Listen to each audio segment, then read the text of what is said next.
Hello, hello, hello. Hey guys. 1 second. Boom, boom, boom, ba-dum, boom. Boom, boom, boom, ba-dum. Boom, boom, boom, ba-dum, boom. Ba-da-ba-da-boom, ba-dum. Alright. Sorry guys, 1 second. Alrighty.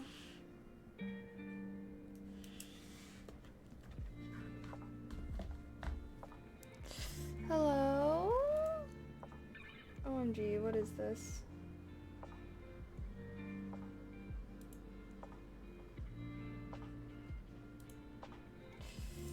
Okay. Can you guys see me? Hello, hello, hello everyone. Hi Belmont. Hi GT. Hi Dragon. Hi Keela. Hi Infernal. Hi J Prav. Hi Rob Prov. Thank you so much for the tier 1. Happy 1 year! Holy cow. Thank you, thank you, thank you. I appreciate that.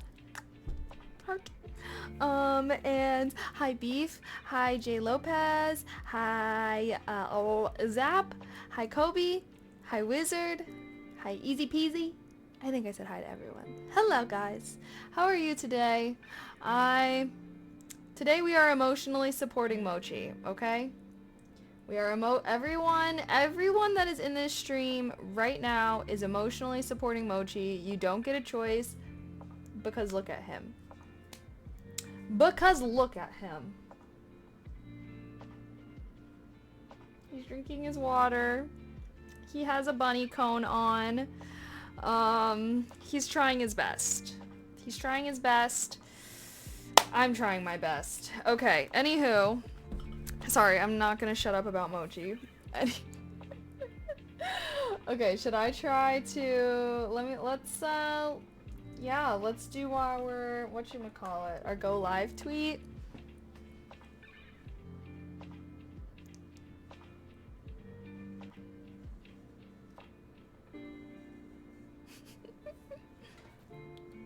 Why am I look so, like, weird? Why does... I feel like the colors look weird.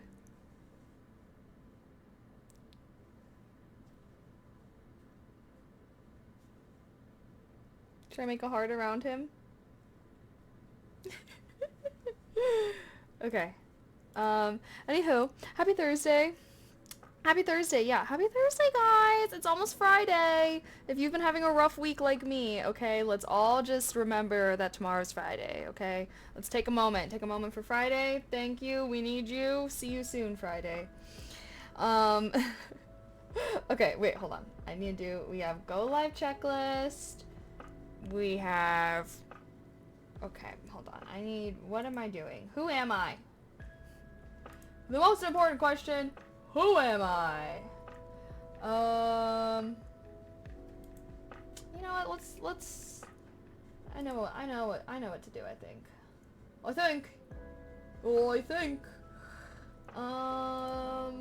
Maybe.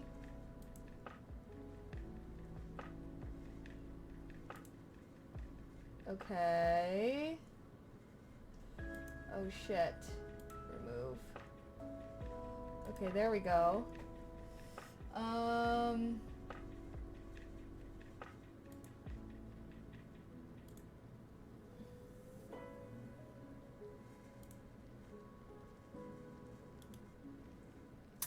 Okay. Sorry guys, I'm fighting. I'm fighting for my life right now. React channel is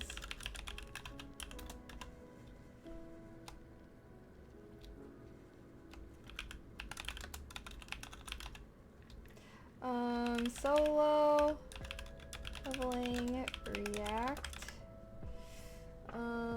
reaction. Okay, sorry, hold on. Give me like 1 minute. We need to do our pinned chat message, and then we need to do... Oh gosh, why am I all over the place? Okay, pinned chat message is pinned. It would totally mean the world if my fellow weebs would watch that.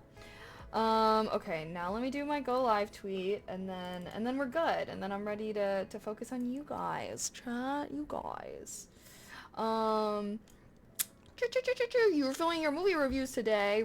Really? I hope you enjoy. I've been like really thinking about like I really want I always like want to film videos talking about the books that I'm reading, and I was like, oh, I should make like a book YouTube, and then I was like, I should not make that many.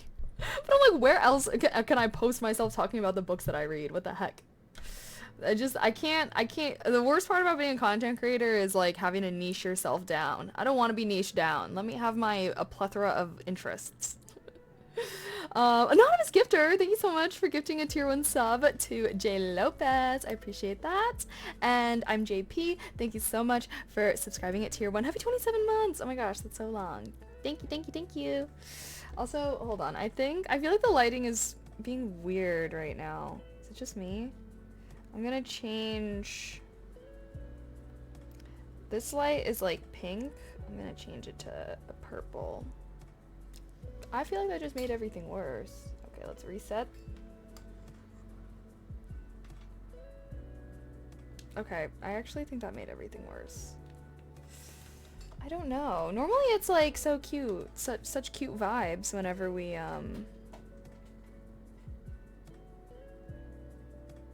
like do this.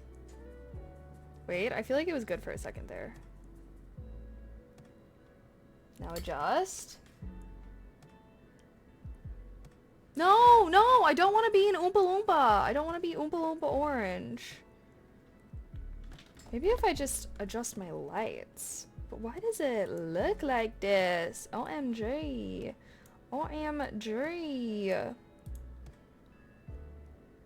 Okay. We're trying. Oh my god, Mochi. You guys can't even see what he looks like. Alright, chat, you guys have to help me keep an eye on him, okay? He can't... Hey! Hey, buddy! It's okay. Can't get out of your cone. I'm sorry. I know you want to clean yourself. You're just a clean little man.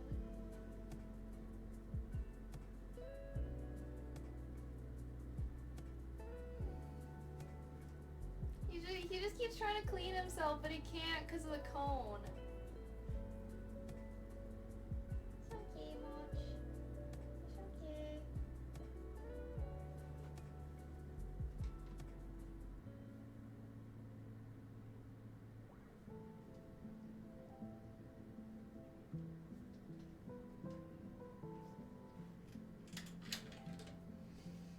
Okay, sorry. I'm probably gonna be checking on him a lot today.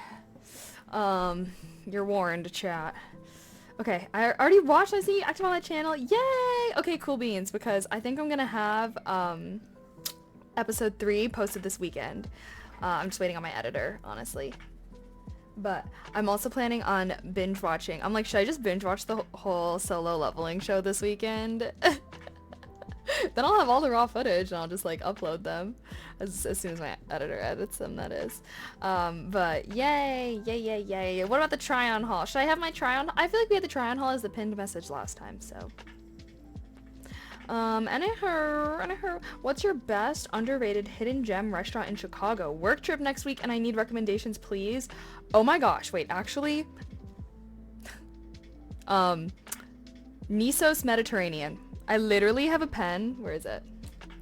First of all, they have amazing pens, and so I took one. Don't report me to the police. I took one of their pens because I was literally signing the receipt, and I'm like, this is, you know when you use a pen and you're like, this writes so well, like, I need this pen. Anyways, that's what happened to me with that pen. But regardless, I went there, Nisos Mediterranean. I went there for my birthday, my first birthday in Chicago, so randomly. I honestly chose it off of the vibes and the aesthetic. Check out Mochi. Anywho, but I went there with my friends and we ordered family style. So we got like the sea bass, we got a steak, we got some of their appetizers and sides, we got their roasted chicken. Basically, we got a ton of things and we just shared all of it. So I got to try all of these things and everything was amazing. everything that I had was amazing. The sea bass was cool because they could like light it on fire in front of you. So if you're like going out with your coworkers, you could like do that. I don't know. They think it's cool. But yeah, everything that I got there was so good. And I've never had that restaurant recommended to me. Like I said, I was literally just like trying to look for cute restaurants so I could take cute birthday pics. But when I was there, I was like, that's literally like the best restaurant I've been to. As far as like, you know, I don't know, as far as if you're like looking for like an actual eating out restaurant. Because there's like, you know, there's really good hole in the wall places and whatnot, but I think it's my favorite like going out, you know, sit down restaurant place I've been to in Chicago. But yeah, do you say Nisos? Yeah, I don't know. Are they a chain? I've never seen them anywhere else. I don't know. I don't really go out of my way to eat Mediterranean food. I feel like Mediterranean food's a little hit or miss for me. Hearing the static? Oh, is there static when I speak? Hopefully, it might be a problem with your speakers or something. Gigi should go into jail. Oh, stealing a pen! Oh my god, please no. I journal with that pen every day, actually, because that's how much I like how well it writes. Oh, Mochi. Oh, welcome. Hello, past the rock. No, I have the static too. Wait, what? It's only your stream. What?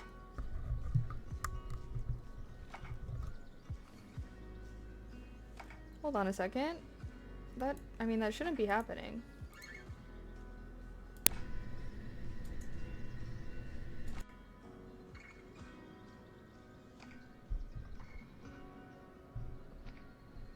Okay. Test, test. Is there still static? I mean, I literally don't know how I would fix that. Oh, it's good now? Okay, yay. Did it fix after I just changed the audio input and then changed it back to something else? Which means it was probably a software issue, not a hardware issue. But I guess we redid the wire. Okay. Okay, yay. Okay, yay. We're all good.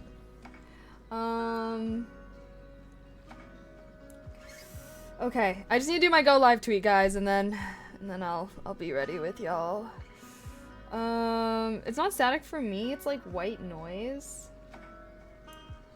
Oh, well then you're probably just hearing my PC.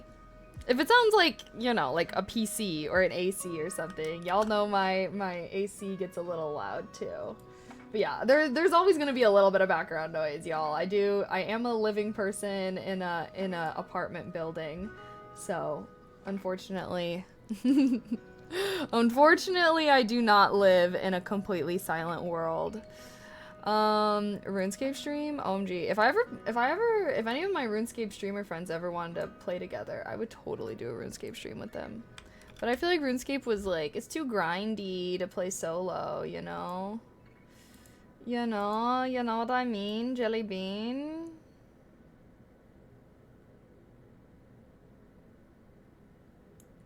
Okay, sorry. Trying to get this pick. Boom, boom, boom. Can I get that?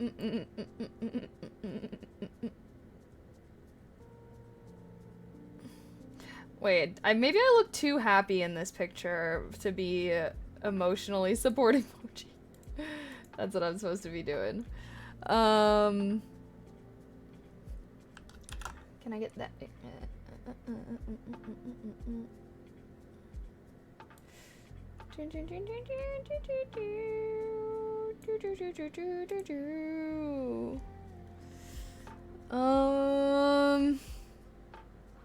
Sorry, now I must decide.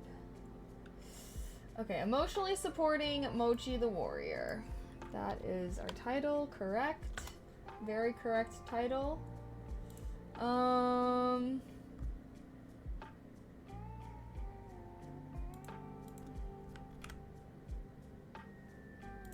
Okay, chat, now I need your help. Oh wait, oh my god, Nicole, no. Okay, chat, do we like 1 or do we like 2? 1 or 2? Do we like the peace sign or nar? Which? Pick. 1, 2. Starting a poll. We got 2 1s. Okay, wait, everyone's saying 1. You guys are liking the peace sign vibes.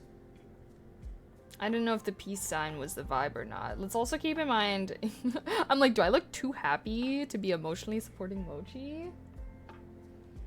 Well, I am emotionally supporting Mochi, so. Okay, it looks like everyone's voting 1. I feel like my hair is more in my face in 1 though, no? Y'all don't think it's like, it's always these like little bang pieces. They just like, when I curl my hair, they just are like, okay, how can I curl in a way that gets in her face the most? I swear, that's why. Okay, wait, you guys are so close in this poll right now. It's actually, okay, let's assess. Can we like separate? Okay, let's keep the order though. Gotta keep the order.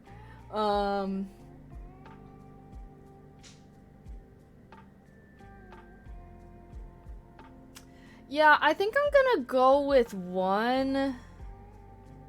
I mean, I look the same, basically, in the 2 pictures. I literally, they're like the same, except one has a peace sign and one doesn't. Now that I'm really looking, I'm just like, you know when you look at yourself too long and you're like, I look like an alien now. Well, now you guys are so even with the poll. I don't like this. I don't like this. I need a blowout, guys. I need a for sure winner. Wait, you're a living person? I thought this was an AI stream. I'm out. Sorry, guys. Sorry, guys. I'm a real girl. Oh my gosh. Don't let the day come where I am, like, actually having to compete with AI e-girls, okay?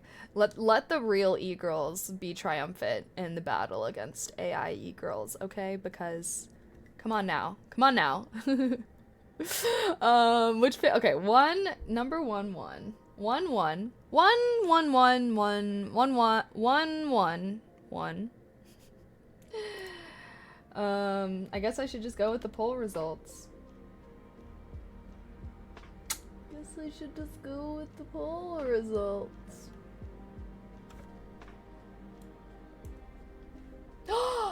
No!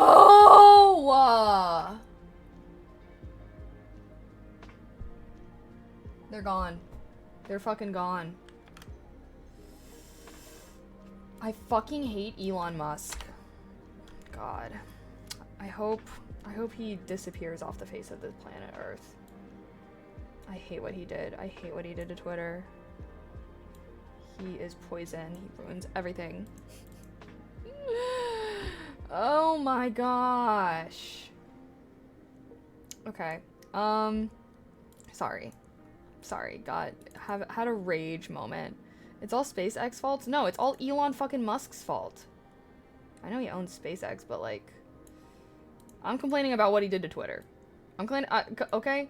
Because now, even if I just grab my browser and I drag it to a different monitor, my tweet gets completely deleted. So now I'm having to go hunt down for these fucking screenshots again. Ugh.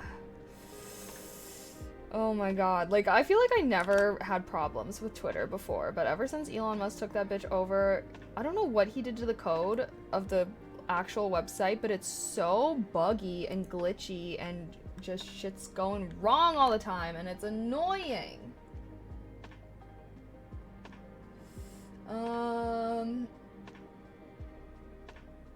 Okay, you guys all said 1, so I'm just gonna post 1. Okay, go live tweet is tweeted, even though I kind of liked 2 better.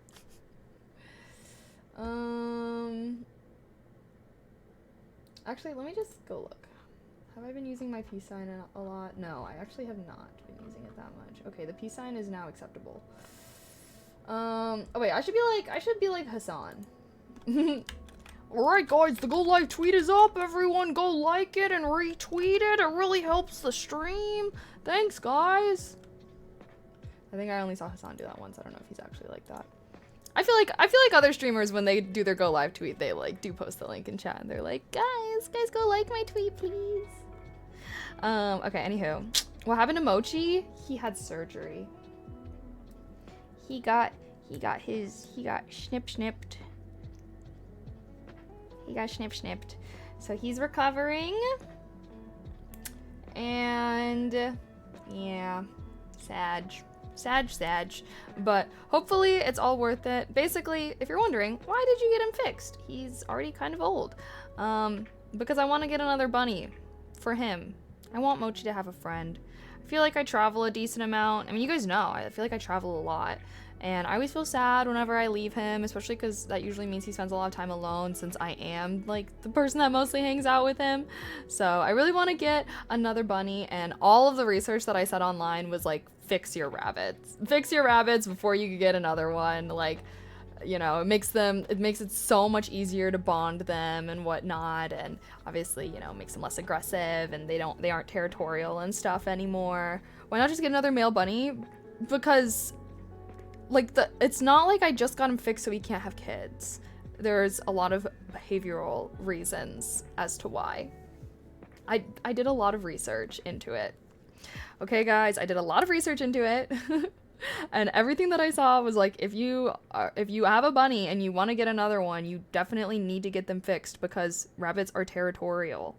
Rabbits are territorial, okay? It's literally like they, you know, just think about it in the wild, bro. If you are a bunny and you're living somewhere and then some other bunny comes up all up in your space, you're gonna be like, get the fuck out of here. This is my home. This is my place. Who the fuck you think you are?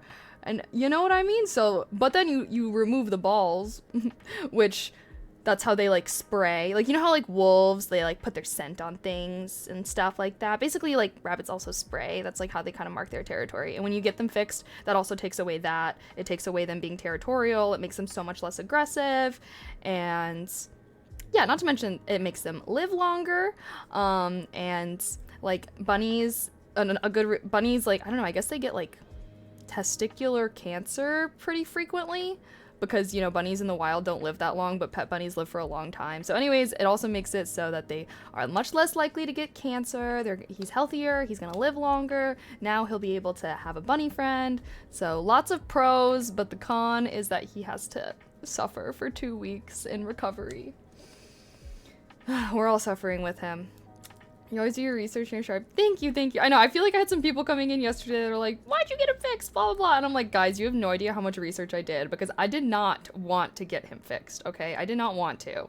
I wanted him to just be a chiller, and I was like, you know, I wouldn't even mind if it was, you know, if it's just about baby bunnies. Like, I was like, it wouldn't really be the end of the world if there were baby bunnies, you know? But like everything that I was saying, all the things that I just said was enough to convince me to be like, okay, I think me and Mochi can suck it up and suffer for 2 weeks of recovery in order to have all these other benefits, especially the health benefits. Once I saw, I was like, oh, he can live longer and he's less likely to get cancer. I was like, that's enough for me. I love Mochi too much. I'm like, Mochi, you need to live forever, bro. Okay, you cannot dip out on me. Dang, he's being nerfed? No, he's upgrading. The fuck? He's about to go from 1 bunny to 2 bunnies. That's an upgrade to me. Bride bunnies. Oh, he doesn't know. You should tell him.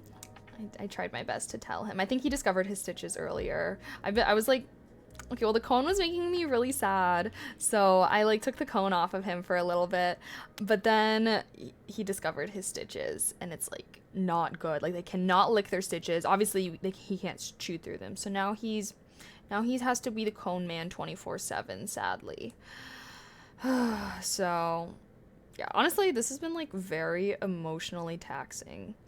Because we have to, like, keep an eye on him, make sure he doesn't get out of his cone. He, like, didn't eat anything yesterday, so I had to leave my D&D thing early, actually. So I could go to the emergency vet hospital and pick up medicine for him, because he wasn't eating, so we had to, like, force feed him last night. It was so sad. But yeah, I don't know. I feel like I have, like, an ill child, like, that I'm taking care of. But anywho, I will say at least I was able to record an ASMR video. So that's a W. Okay, I was able to record something and whatnot. So I've been trying my best, but it's hard to be on my A game when I'm just like worried about him. 2 weeks is kind of, no, I know, I thought, when I got him fixed, I thought, like, obviously I knew he was going to be in recovery, but I thought it was just going to be like 2 or 3 days. I did not know it was going to be 2 weeks. It's going to be 2 weeks of him trapped in his hutch with the cone on. Sag. So that's why I was like, yesterday, if you weren't here yesterday, we were talking about doing like a focus boot camp next week and just doing a ton of focus streams and stuff and holding off on the IRL backpack because yeah, he's gonna be in recovery and we have to watch him all the time. So then he'll just be able to, we'll all be able to watch him together and do focus streams. I can grind on my software class. Yay.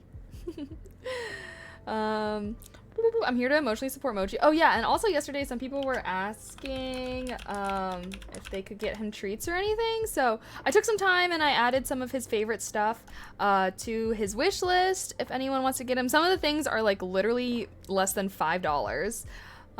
So yeah, just someone asked about it yesterday, so if anyone wants to get Mochi something for his recovery, I added all of his favorite treats there, and I even added some toys in case any big ballers wanted to come and sugar daddy Mochi. Well, I only got like one. Everything is like less than freaking $10-15. But yeah, just if anyone wants to, just wanted to throw that out there. Sorry, Mochi deserves to be spoiled. He deserves it.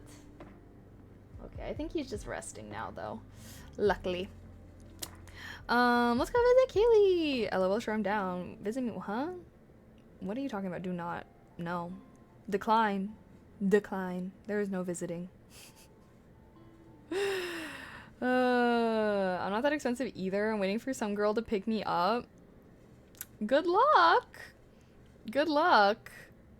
Honestly, I think that now is like the best time. If you are trying to be a stay-at-home husband, I feel like this is for sure your moment to shine. Because if you just learn how to cook and clean, you're literally so ahead of 99% of dudes, and you just need to find a really ambitious woman that is gonna, you know, sugar mommy you up. But I feel like this is the era when like, you know, stay-at-home boyfriends should really shine through. Because women are earning more degrees than men. We're owning more houses than men. Like, come on. Where y'all at? Oh, new here. Welcome, welcome. What's my favorite color? My favorite color? Probably pink. Pretty obvious. Probably pink. Yeah, I always am like, damn, like, I want to be less basic and not have pink be my favorite color. But then every time I see, like, pink stuff, I'm like, oh my god! I do really like red, actually. I've been really liking red. I feel like I wear a lot of red now, and I don't know, like little strawberries, little cherries, little designs. Like, I don't know. I feel like I like red and pink. Red, pink, white, and green, I would say, is my main color palette. What's my favorite car? I don't have one. I actually hate all cars. Hi, Spring. Hello. Have a good stream. Oh, okay. Thanks for stopping by.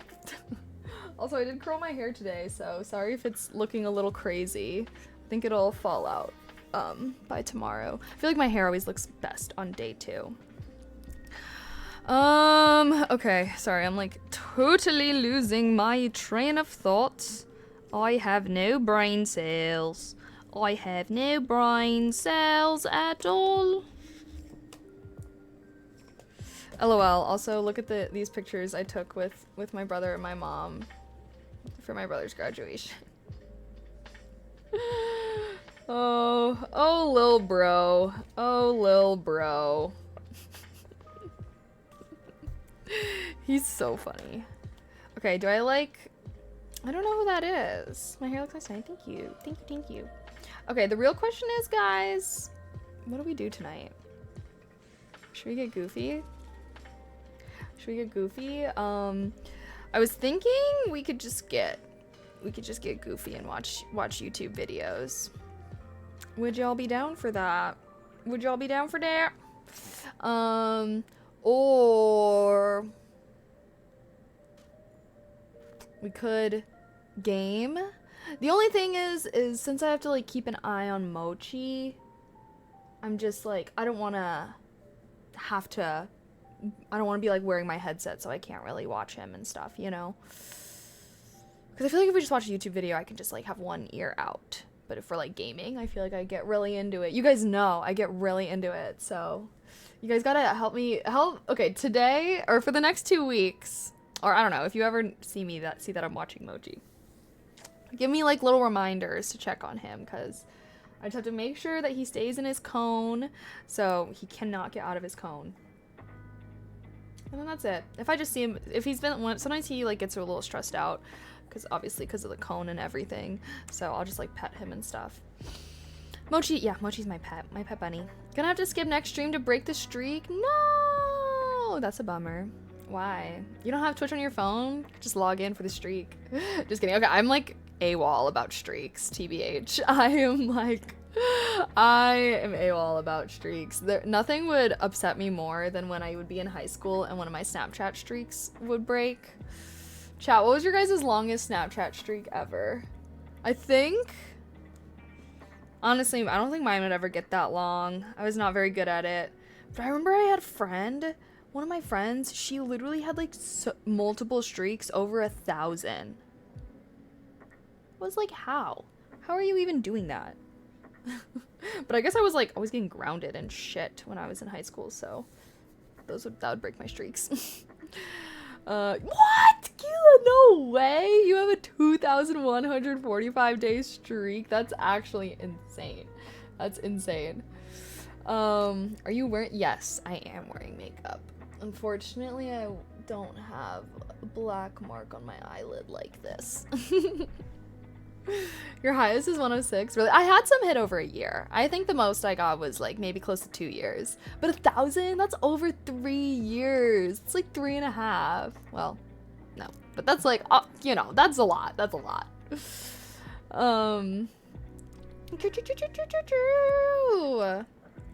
Mage a month. Huh? All I know is y'all need to have noties on. Yeah, oh my god, for sure. Hi Alpha! Hello, how are you? You're my second most at 82. Oh, for watch streaks? Dang. Yeah, well, they haven't had the watch streak for a long time yet. I feel like, well, I don't know. I don't know when they implemented the watch streaks, TBH. Welcome Raiders. Welcome Raiders. Thanks. No hoots given. That reminds me, I was walking by the Hooters the other day, and I was like, I forgot that these things actually exist. Like, I forgot that Hooters isn't just like a costume. Like, it's actually a thing. Is it popular still? Like, do people go to Hooters? Chat, do you go to Hooters? Do you go to Hooters, chat? Expose yourself right now, because who is going there? I feel like I've never in my life, I've never been there. Well, not obviously, but I've never been there personally. I don't know anyone that goes there. Like, who is going there? I heard it is falling off. Yeah, why would you go to the local pub to see the... Sorry, I'm just kidding. Okay, this is a joke, guys. Why go to a local Hooters to see your neighborhood hot girls when you can go online to see the global hot girls? That would be me trying to tear down Hooters in support of my own e-girl. Hooters would be bussin', especially down south. Really? Okay, I feel like Hooters seems like it's more of a southern thing. But is it popular in the south still, or not? What kind of food do they even have? Is it just like, you know, like bar food, like burgers, wings, and stuff? That's what I would imagine. I go to 5 different Hooters. Oh my gosh, Hooters was cool before social media.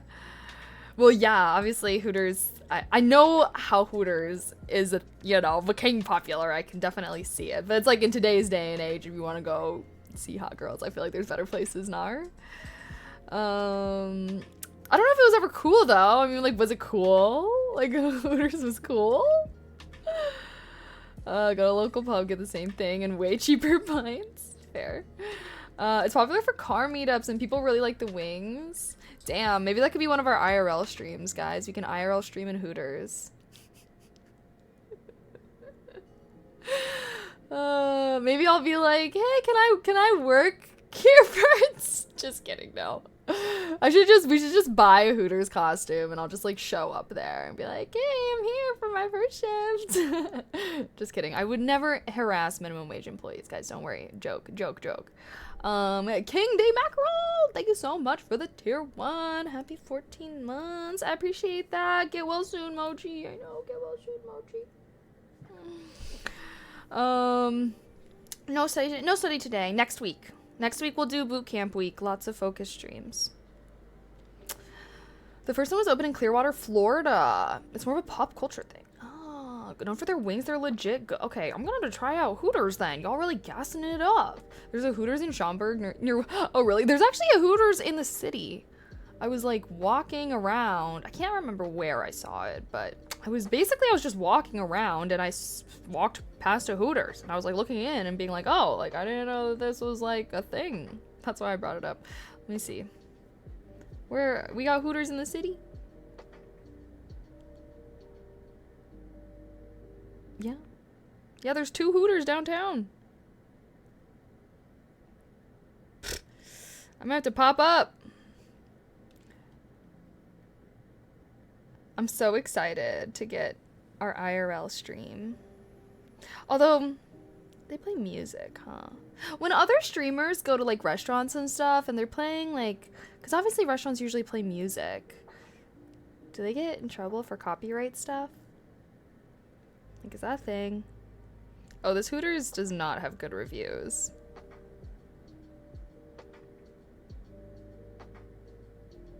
Well, it is Hooters. It'd honestly be a funny Halloween costume. I think Claire has a Hooters outfit, honestly. Do I have an iPhone? I do have an iPhone, yes. Have I ever been to Egypt? I have not. I would love to go one day, though. I want to see all of the, like, great wonders of the world someday. Definitely think that'd be cool. I don't think I've seen any. I've seen Chichen Itza. I don't know if that's one of the great wonders of the world, but it was very cool. It was very crazy. There was like I just got a like year ago today. I was actually not a year ago, sorry. Like 5 years ago. When even was that? Hold on a second. What's the date? June 20th?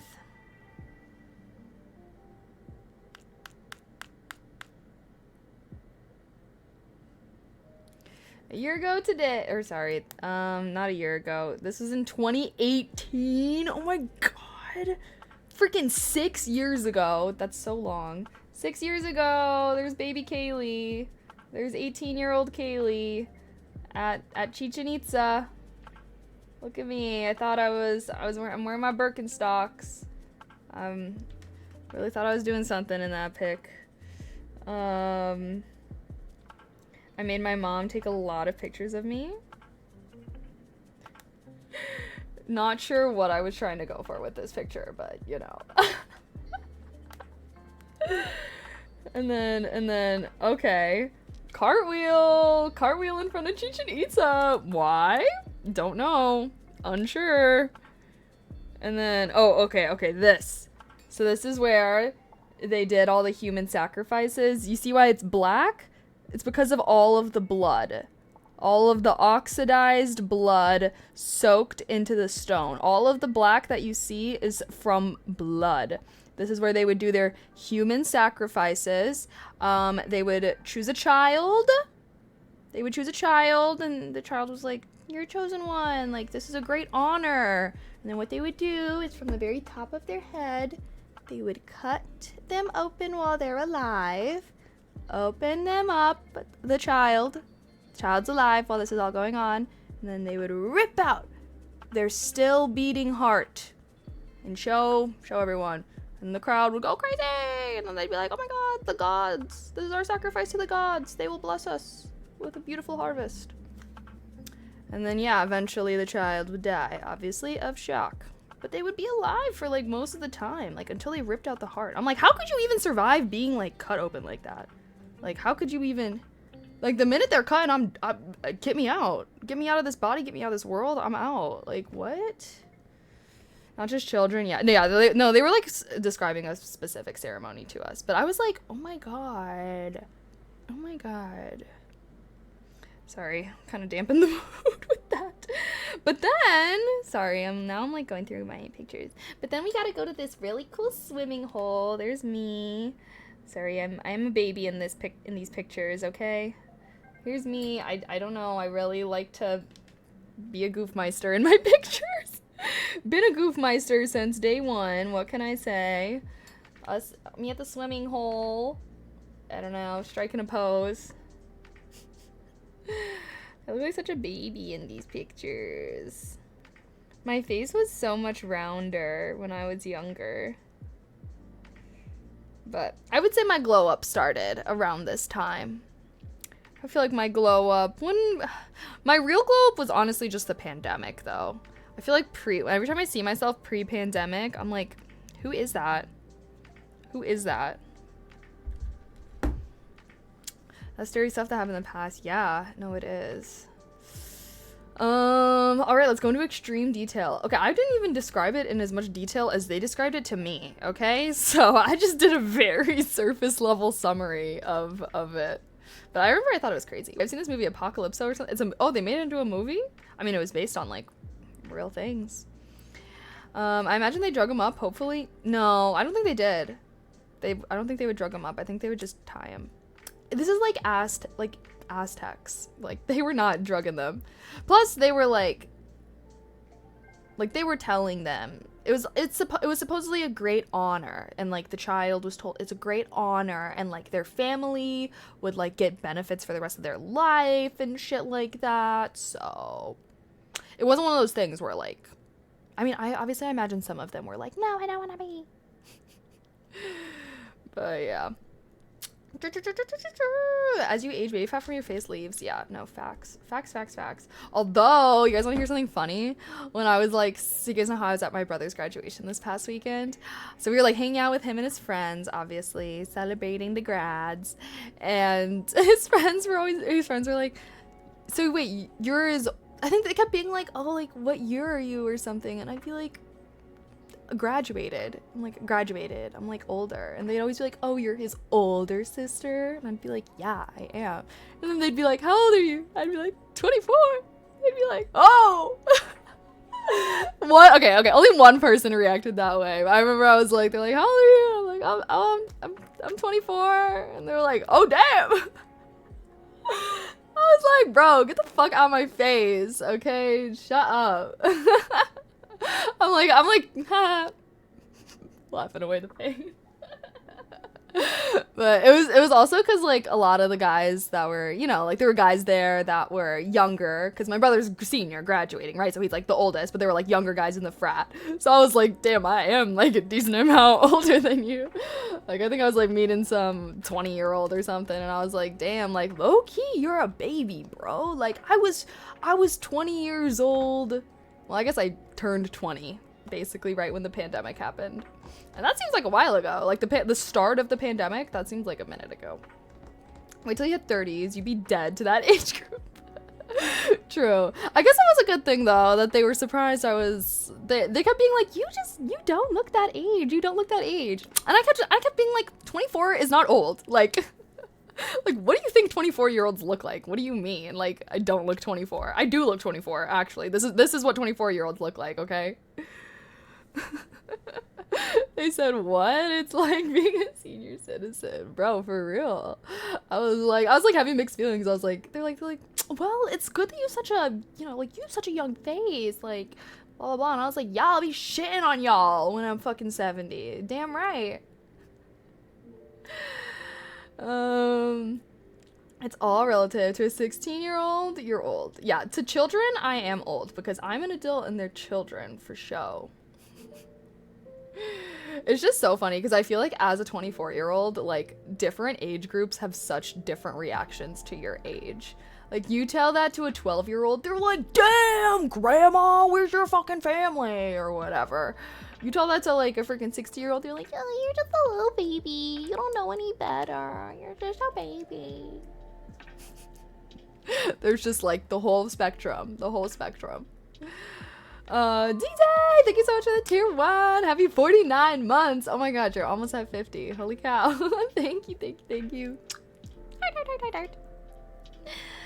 I remember Haley from 2020. You've grown so much. It's kind of crazy. Oh, Haley. I was like, who the fuck is Haley, bro? Who the just kidding.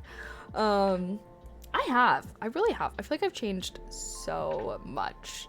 Like, deep in my core, too. Like, I feel like just who I am is so different. And that's why I was like, okay, actually, this is thoughts. Good thoughts to you guys. Well, hold on. Now I just lost it. Sorry. Totally just lost my train of thought. It's gone. Rip. They say old age is 15 years older than you. Old age is once you can't run no more. That's what I think. Old age is once you can't run no more. If you can't run, you're old. Sorry, buddy. Well, assuming... I don't know. I guess that is probably not great. But you know what I mean? Because I feel like there's such a... I feel like there's like 60-year-olds that are like old. And then there's 60-year-olds that are like young and, you know, spring. That's like one thing I'm like... I feel like when I was a kid, I would be like, I don't give a fuck, I'm trying to live fast, die young. But now that I'm like getting older, I'm like, damn, like I am not trying to be that old person that has to hobble around. I keep resubbing for the 2.5 year badge. Okay, I should really try and draw these better though, because I still never scaled them down correctly. Oh, okay, my graphic design career is on the back burner though. Yeah, I do. I posted an ASMR video like yesterday, actually, Ghost Wolf, if you want to check that out on my channel. New ASMR video is up. And I recorded one today. I'm back on my ASMR grind on YouTube. I'm 18 paraplegic. I know. That's why I was like instantly like, I take it back. Sorry. That's why as soon as it left my mouth, I was like,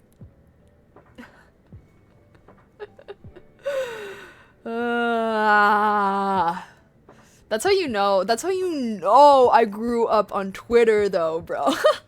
That's how you know I've been through the Twitter wars, is because the minute that you say something, you have to think about all of the you have to think about all of the ways that people are going to be like, well, what about this very specific type of, you know? I feel like whenever I say something, like a statement, I'm always like, now you just have to think about all the ways that someone can take your words to be a completely different meaning. Yes, it's changing. Back in the day when you hit 50, you were just old. My GMA is 88. 60 is still not that old, lol. I know, right? Like, when you think about it, it's like, I don't know. I wonder if the human lifespan is gonna get any longer. Are we kind of capped, guys? Or are we gonna, like, be age maxing at some point?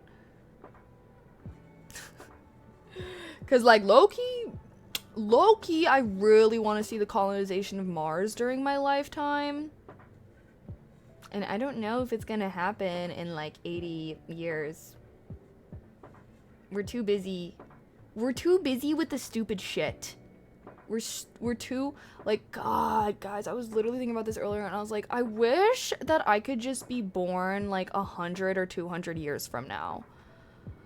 Oh my God, like, I just really wish that I could just have been born 100 from 200. Like, why are we still fighting? Like, why are we still having to fight against sexism and racism? Like, what?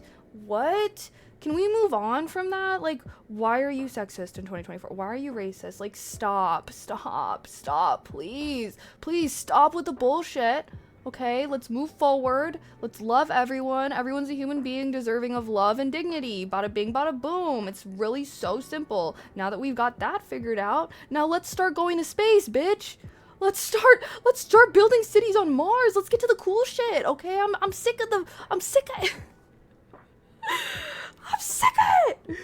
Oh, man. Sometimes I just think about, like, oh my God, I don't know. It's fine. I definitely think that my generation is for sure gonna be making shit go down during my lifetime. So excited to see that, but also, like, just waiting on the boomers to die, TBA. Bro, once they crap out of here, though, like, the world is just gonna be so much of a better place. Like, so exciting. Once they, like, literally... Because we know that they're not retiring.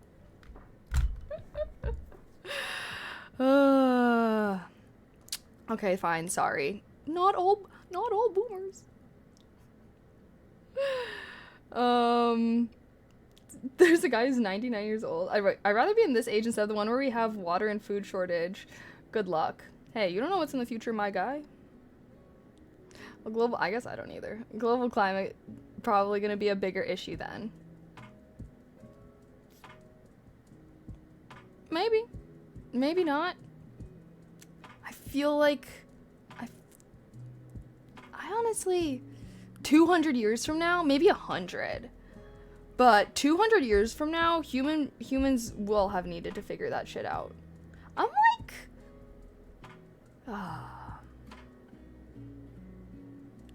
let's see. Not my boomers. Okay, I'm trying to think that I think there will be a night shift once millennials get into. Oh my gosh! Jason! Thank you so much for gifting 10 subs. I appreciate that. Thank you. Mwah. Heart. Thank you so much. If you guys got a gifted sub from Jason, say thank you right now. Not mine. Okay, guys, I feel like, well, we all know that boomers have lead brain damage, right? We all know that, right? Like, that's why they are the way that they are. It's fine. Like, lead gasoline wasn't outlawed until, like, they were already breathing that shit in. Like, and there's lots of studies that show how the ways that lead. All I gotta say is they literally used to have lead gasoline in all their cars. They had fucking lead in the air. They had lead paint. They had lead everywhere, okay? That's the boomer generation. And then it was outlawed. I don't even know when the fuck it was, but after the boomers were already kind of grown up. And then, if you just do research into how lead brain damage affects you, I think you will see some things. Yeah, they had too much, and it sucks. Like, I have to say, like, it fucking sucks that they did that, like, or they had to, you know, that happened. But that's why, like, they're not really sound decision makers. That's why. Like, it's okay. We'll take care of you. Just retire. Get out of Congress. It's fine. It's okay. You've had a hard life for sure. I know you bought your house for like $3 back in the day. Your life was so stop working now. We'll take care of you. Just get out of Congress. It wasn't the toys they played with. I know. Aren't my parents boomers? No, my parents are Gen X. I think my grandparents would be boomers, though.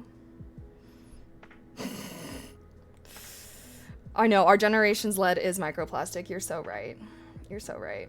But the thing about lead that's crazy, it's like, it's not just like a health issue, like it actually affects your brain. It makes you more violent, more aggressive. Here, let's like look up all of the long-term effects of lead poisoning.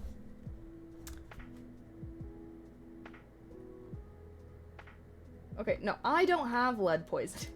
Now Google is like, call poison control. OMG.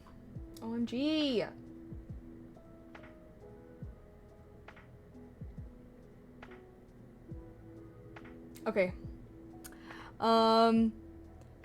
Children who survive, so let's keep in mind boomers played with toys painted in lead.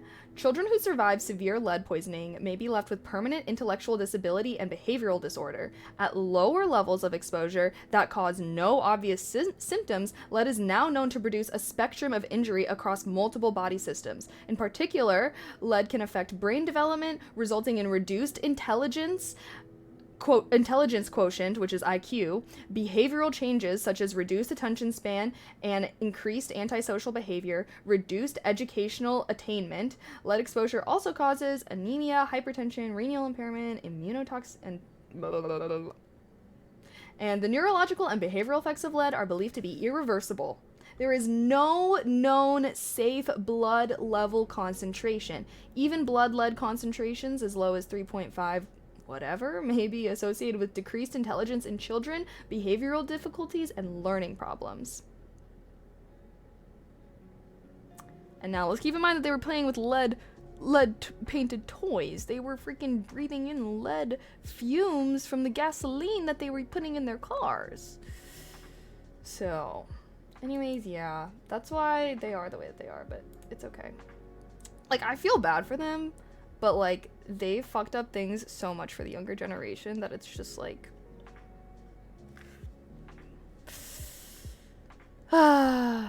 on-screen celebration. I was seeing that. I was like, what? I was like, how? I don't have. I was like, where do all these things come from? These on-screen celebrations. Thank you guys for the bits. I didn't. Is that bits? They cost bits to do it. Gen X is kind of annoying too. Not gonna lie. Okay, but they're nowhere near as bad. The only thing that Gen X is like they were raised during the war on drugs. That's what I noticed the most in my parents. Is that my parents were raised during the war on drugs, so the way that my parents are when it comes to like substances is like, although my mom is a million times better, honestly. Like, she used to be so like, you smoke weed once and you're gonna work at McDonald's for the rest of your life, like, you know what I mean? But that's like the biggest thing. Alpha, wait, what do you think? What do you think? Like, or like, what made you say that? I suppose. I was. I feel hopeful for Gen Z, but the alpha generation scares the crap. I know, bro. Well, they can't read. They can't read, bro. Gen Alpha is literally illiterate. And I've always had faith in the youth, bro, but y'all motherfuckers need to be able to be... That's what concerns me the most. Yeah. Sounds exactly like people who have long COVID. Bro, I know, I've been hearing more stuff about long COVID and stuff too. I've still never gotten it. Isn't that crazy? Although at this point I don't test as often. So I don't know. Maybe I got it and had no symptoms or something. Do you think the next generations are gonna say that about this generation? Say what? Education access goes down. What do you expect? Is education access down? In public schools? Ugh, I'm jealous. You've had it 5 times? Bro, you need to be careful. You need to be masking, bro. Long COVID is no joke. Long COVID is no joke, guys. You work remote? Damn. Although, guys, did I tell you that my hypothesis was confirmed? Okay, so if you don't know, I was in college during the COVID-19 pandemic. I was in college, which is supposed to be one of the most social points of my life. Anyways, I had like 4 roommates. To make a long story short, anytime one of my roommates got COVID, all of the roommates had to quarantine. And so whenever my roommates got COVID, I would just hang out with them and be like, give me COVID too, so that way I can also get the antibodies, and then, you know, I'm good. Anywho, I would literally be hanging out with motherfuckers who are COVID positive because we all had to quarantine together.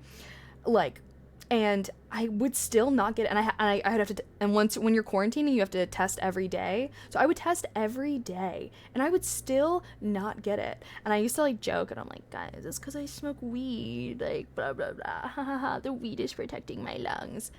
Turns out, low-key, it does. They did a study that did show that marijuana enjoyers actually have a lot lower chance of getting it. It's like something about like having THC in your system makes it harder for you to get COVID. Isn't that crazy? So when I saw that shit, I was like, wait, low-key, I was right? Like, what? It's crazy. Sounds like some sonar. No. It was a study. It was not, it was an article. Here. We can look it up. THC and COVID. I don't know. Let's just hope it comes up. Cannabis use associated with lower mortality. Yup.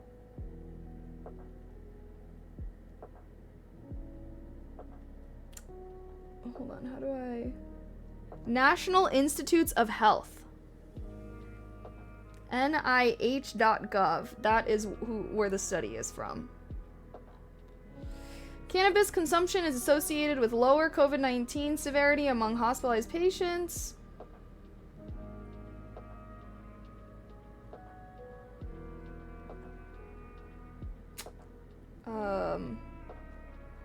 Yeah.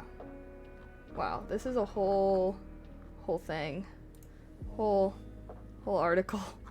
If you want to see, show me the tables. Okay, here we go. We got it broken down. We even got tobacco in here. Okay. Outcome. Okay, this is giving me PTSD to stats. But it was very interesting. It was very interesting. Obviously, it's not gonna stop. Like, it's not gonna stop. It's not a for sure thing. But I just thought it was interesting because, like, the whole time I was in college, I kept being like, why am I not getting it? Why am I not getting it? And now, like, I just think that that's the reason why. Can act as an anti-inflammatory? You're such a... I used to go on about weed power all the time, really. Glad to be a connoisseur. I'm simply too high for the virus to reach me, bro. Bro, I can't even touch my levels. OMG. As official as it gets. Right? That's like it's like a legitimate study and stuff. Yeah, guys, okay, I hope you know. This is why... Oh, this kind of reminds me of, like, when I tell you guys, like, oh, like, when I tell you guys about educational content. Like, I feel like a lot of times whenever I talk about, like, oh, educational content on TikTok, you guys are like, you shouldn't be following that. And I'm like, no. The types of educational content that I watch is they have receipts. They're showing data. They're citing sources, bruh. And it actually reminds me, I, like, literally saved this video on TikTok because I was like, I just need to show this to stream because this is such a good example of, like, such a good example of, like, the types of educational stuff that I like. What the fuck? Why doesn't it have my, like, folder as a collection? Wait. Now... Why can't I can only see all my favorites. I can't view, like, my folders for them. Mochi!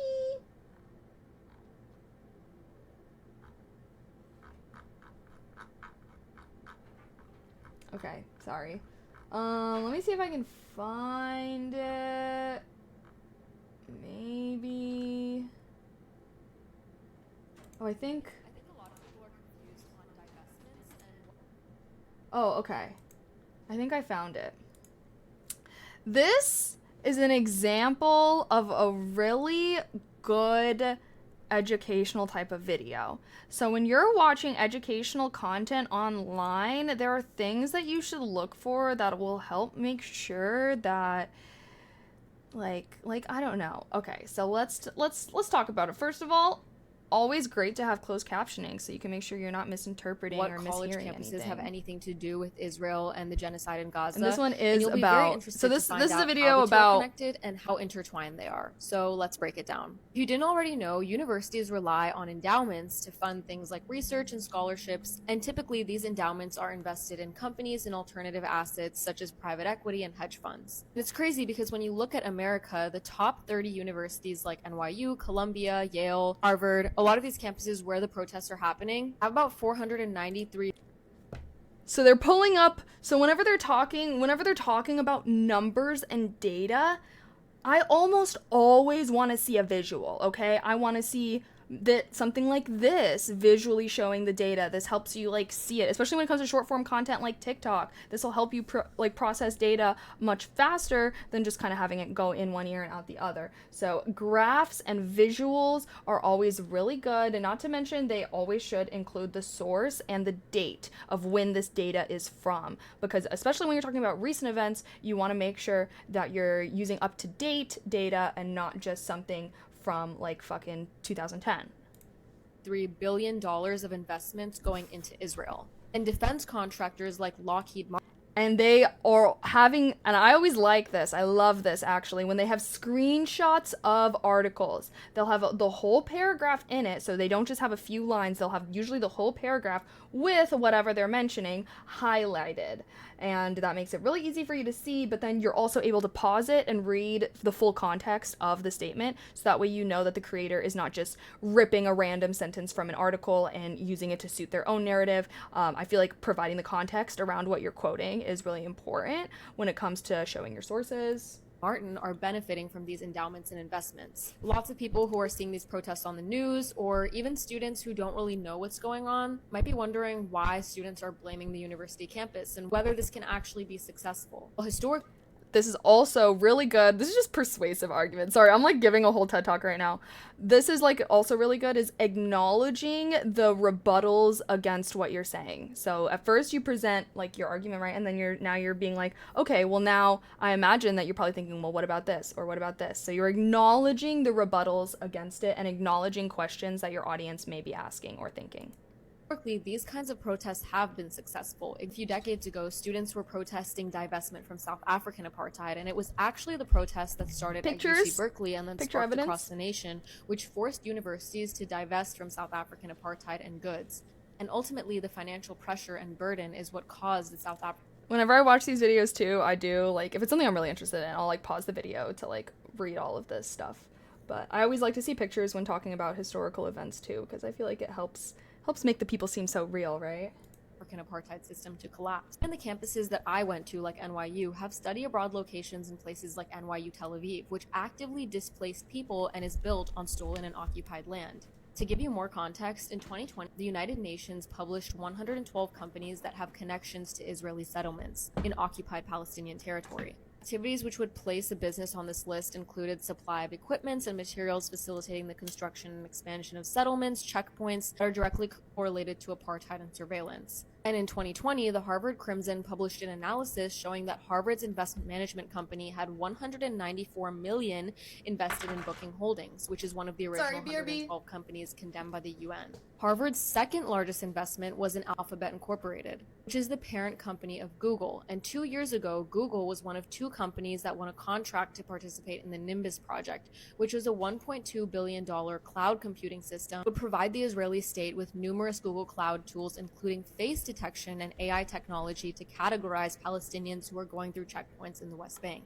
Harvard's investment was towards a company and a project that was going to expand surveillance on the Palestinian people and actively impact their life under apartheid. One of the more notable investments that a lot of these big universities such as Yale, Columbia, and Harvard have are towards Lockheed Martin, which is the world's largest weapons manufacturer. Which is so crazy to think because these universities are actively taking money from their students and investing them in weapons manufacturing, which has nothing to do with their education. And to make this correlation even more specific, Lockheed Martin's F-16 aircraft was used in 2021 to kill 168 Palestinian civilians and injure 2,000 of them. It's one of the staple aircrafts that's used by the Israeli military since the 1970s. So yes, cutting these ties and putting financial pressure on universities will actively make a difference in how strong the Israeli apartheid regime is financially. I think a lot of people are confused. Okay, there. Now you guys know. I should honestly send this video to my mom. Because I don't know if I told you guys about this. But at my brother's graduation, one of the commencement speakers, like part of his speech was talking about Gaza and everything, you know, everything happening there with Palestine. And my mom was like, why are they, like, what does that have to do with, you know, what did that have to do with graduation, blah, blah, blah. And I was like trying to explain all of this stuff to her. And I ended up sending her a podcast episode and stuff and whatnot. But I think that's like that's like a pretty, you know, because I thought the same thing too at first. It was like, oh, like, you know, like what are the university or like how are the universities involved? And then I like learned, I educated myself and learned all of that stuff. And I was like, wow, okay, now I know.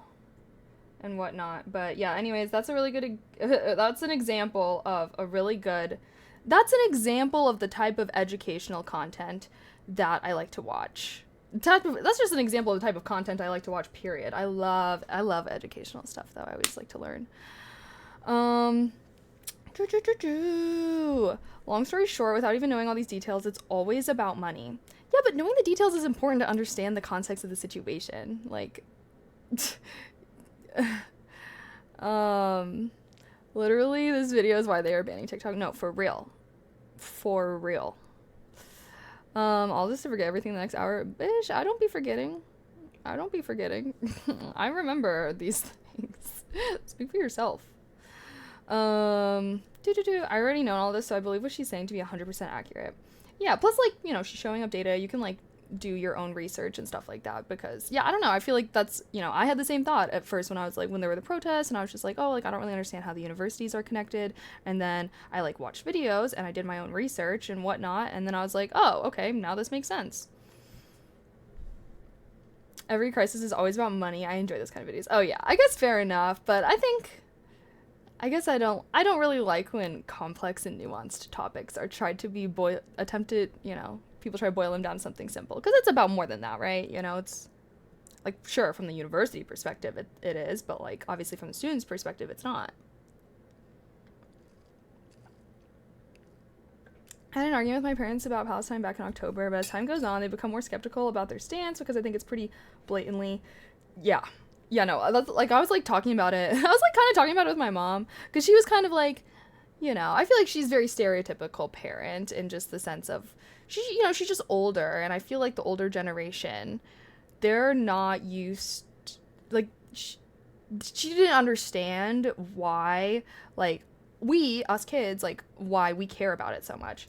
And I was like, and we were kind of like, we were kind of like debating this. And I was kind of telling her, I was like, oh, like, honestly, I think it's just because our generation, we like see things that happen across the world, and that's why we have such a strong reaction to these things, even if they don't necessarily affect us. Like, we see it, versus like her generation, they're so used to like reading about things in the headline or listening to a news reporter tell them about it, and like at that point they're so far removed from what's happening that, like, I don't know, that's why. That's kind of what I thought, though.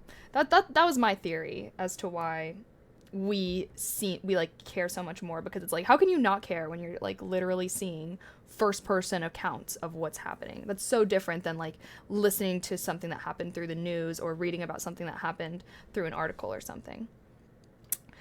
But yeah, honestly, I feel like, I guess I never really back down when I'm like having these conversations with my family. But I feel like my mom's like she's pretty open-minded. Like, I feel like she wasn't like being like, I don't know. She was just like, I don't get it. Like, I don't understand. So I feel like if you have family that's like not even being open-minded, it could be hard. But I feel like when it comes to like my family and stuff, I'll usually try to send them like podcast episodes or things that they can watch to help them learn. Because sometimes when I'm trying to explain it to them myself, I just feel like I'm not convincing enough. Not that I'm not convincing enough, but like, I think that people are always going to be more convinced when they're seeing like articles or graphs or whatnot, like what I just showed you, But yeah. Also, sorry, I need some. Where the freak? Here we go.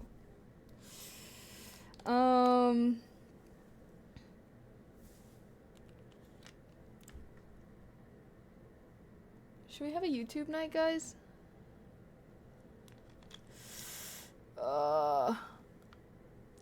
You should set up something so you can share stuff with us too. Oh, really? I mean, I could. I'll say right now, though, that the podcast that I listen to is how I stay up to date on most global events. And it's Today Explained. Here. That's the podcast that I listen to. They literally release 5 episodes a week. They release episodes Monday through Friday. So they're always reporting on like the newest events. I always talk about them because I really like the way, like, I have not been able to find a podcast that I like as much as them. Like, there's no person. It's not one person doing all the interviews. Like, it's different people that work. It is through Vox, and like their way of doing journalism is just so a million times better than I've seen anything else. Like, they'll always have on professionals that they're interviewing about the subject, and they ask questions, and like 80% of the talking is done by the professional that they are interviewing. Because I've listened to podcasts before, like fucking Joe Rogan's Joe Rogan. Anywho, though, but he's a great example of what I hate. I hate when, first of all, it's like the podcast is all about them and named after him, right? And then they bring on these professionals, but then they spend more time talking than they do letting the professional talk about the subject that they literally invited them on to ask them about. I hate that shit. So anyways, Today Explained, amazing podcast. It does a really good job. Great journalism. That's all I gotta say. Sometimes for the episodes too, they'll like travel somewhere. Like, there was like this episode about like Mexico City running out of water and stuff, and like they literally like went to Mexico and were like talking to like Mexican citizens and stuff about the city. And like, I always like that. I think that, when you're learning about something, it's always good to interact with first sources, primary sources, and like, people that are actually there experiencing whatever it is that you're trying to educate yourself about. Yeah, I like those too, because sometimes they're like about random stupid stuff. Sometimes they'll be like about memes. Like there was like an episode about like the Kendrick and Drake like beef that was going on when Kendrick dropped his thing. Like they have like really serious episodes, and then they have like goofy ones that it's like, like they'll do like pop culture ones, like, if there's something viral, sometimes they'll get an episode. Like there's like the Titanic submarine episode. There was like one about like Kate Middleton, when people are like, what's going on with her. So, and the great thing too is like all the episodes are like 25 minutes. So I normally listen to them when I'm like cooking or cleaning. But I always like binge them. I always want to binge them, but I'm like caught up on everything. I'll be like going all the way back to their like 2018 episodes because I've like listened to everything. But I like recommended that podcast to my mom too, because I was just like, it's just such an easy way to like stay up to date on the world. So highly recommend. Yeah. And then, if you're ever listening to an episode, you can like come into chat and we can talk about it, because I like listen to them all basically right when they come out. I'm always like, when are they posting the new episode? They post them around like 2 p.m. by the way, because I'm always like, when are they gonna post the new episode for the day? Jason, thank you so much for getting 10 more subs. I appreciate that. Thank you. Mwah. If you guys got a gifted sub from Jason, make sure you say thank you. Also, I'm still freaking battling with this nail, guys. Like, I cannot get it off. But I think I've just accepted it. This is just how my nails are now.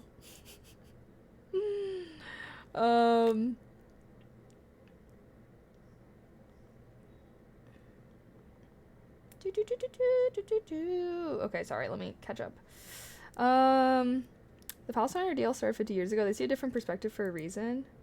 Yeah, no, I know everything about how it started. And I still have the opinions that I have.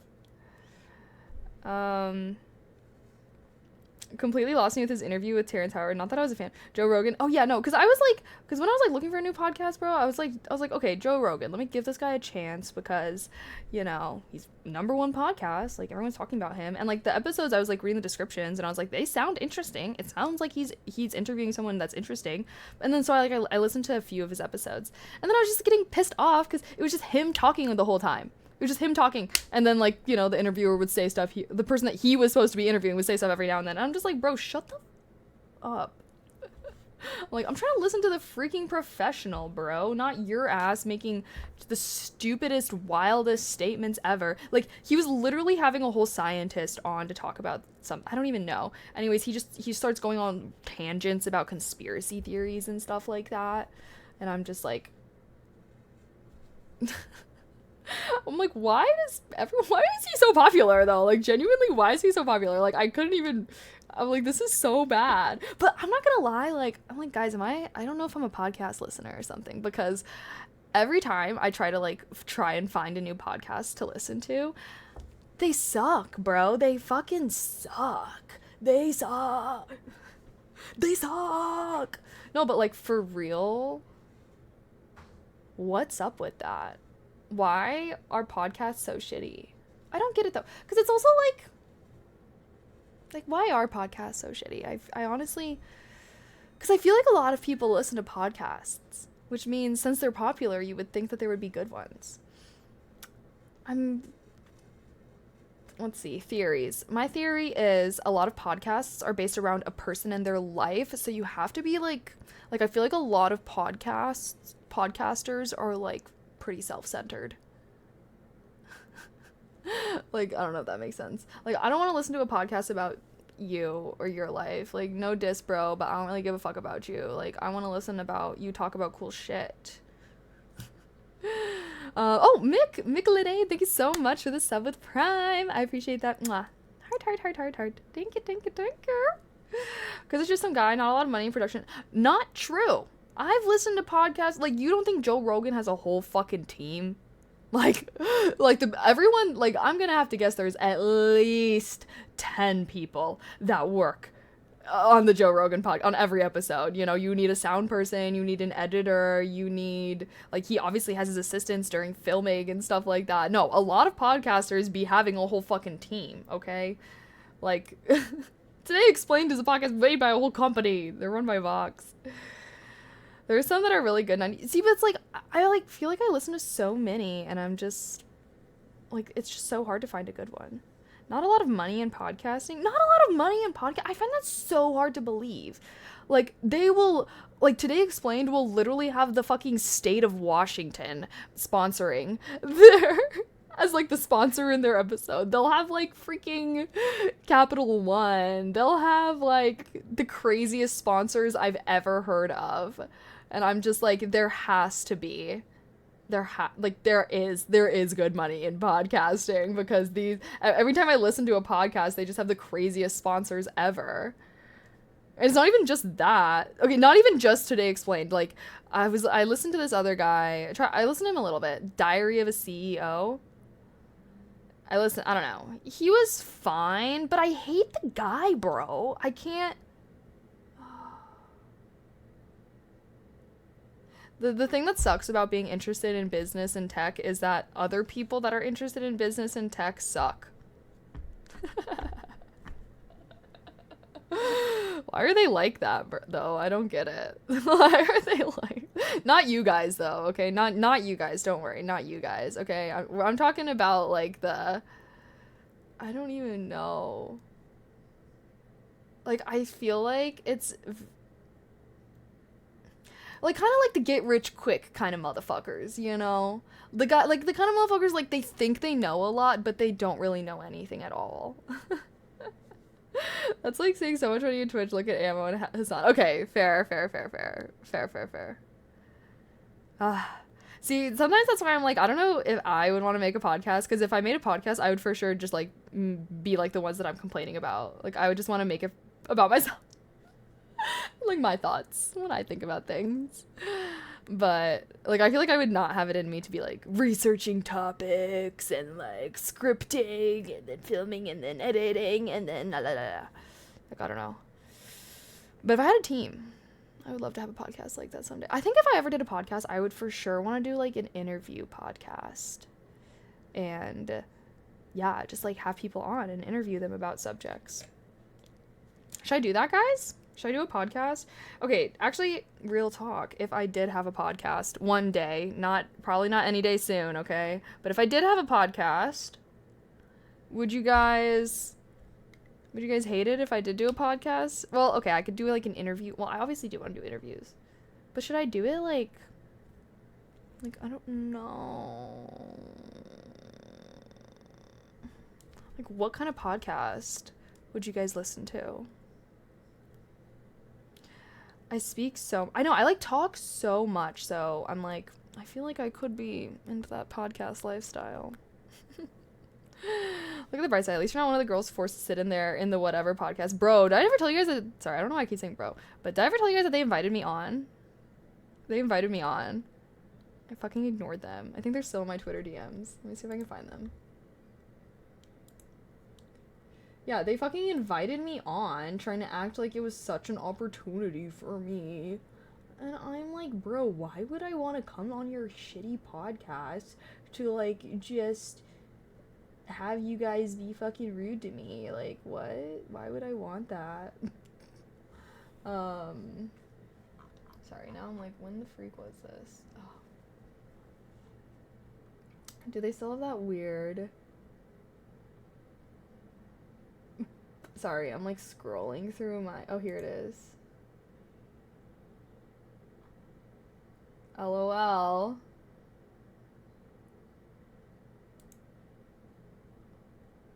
Here's them.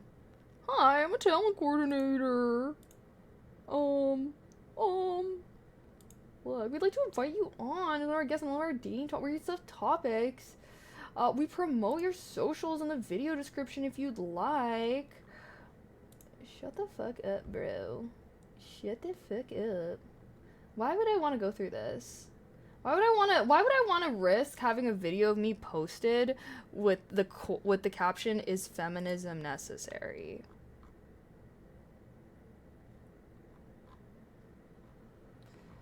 I don't know, bro. I do not. I ignored.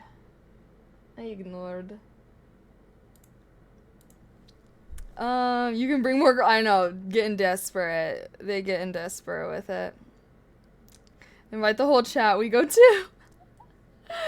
No, see, the thing is, if it was like if it was just like live or something, bro, I would for sure. If it was just like live debate, no editing, get me there. I'm fucking there, bitch. I'm fucking there, and I'm fucking going to town. Okay? But the fact that they can the fact that they do edit it, and that they just take things that people say completely out of the context of the conversation.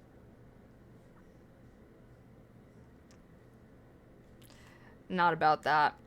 Not about that life.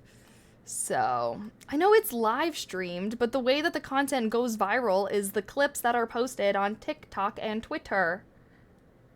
Most people that have seen that motherfucker are not sitting there watching the whole live stream. So, yeah. Yep. Because I do love, and the thing is too, is like, I love a good, earnest debate, okay? But the most important thing, I talk about this on the stream all the time, the most important thing to having a good debate is that both sides are open-minded. Both sides are willing to have their mind changed if the right data or information is presented to them. You think those motherfuckers are about to have any type of moment where they're like, you know what?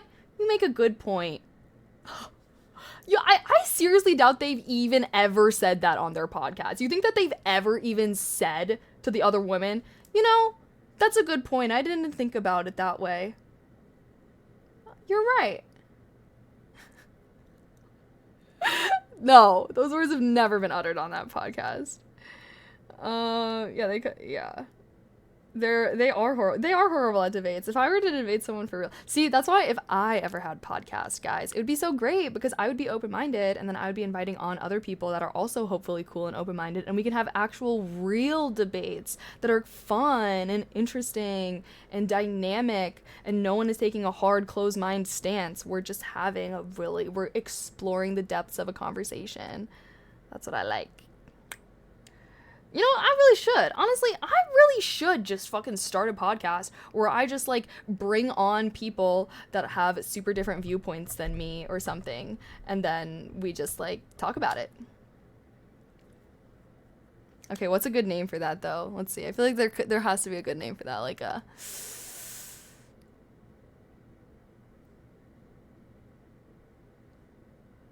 I'm blanking. You could do a podcast where you invite 1 or 2 guys, talk about some issue. Either debate or not, that would be interesting. That's what I'm thinking too. I don't think a debate should be about winning or losing. No, it's not about winning or losing, but you definitely need both parties to be open-minded to have a good debate. Like, if you just have one person that's basically like, I'm right, you're wrong, that's not going to be a very good, fun conversation.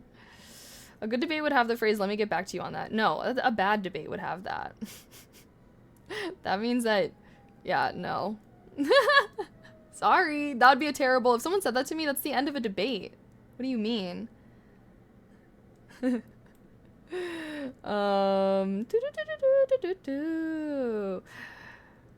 think you're thinking about a conversation.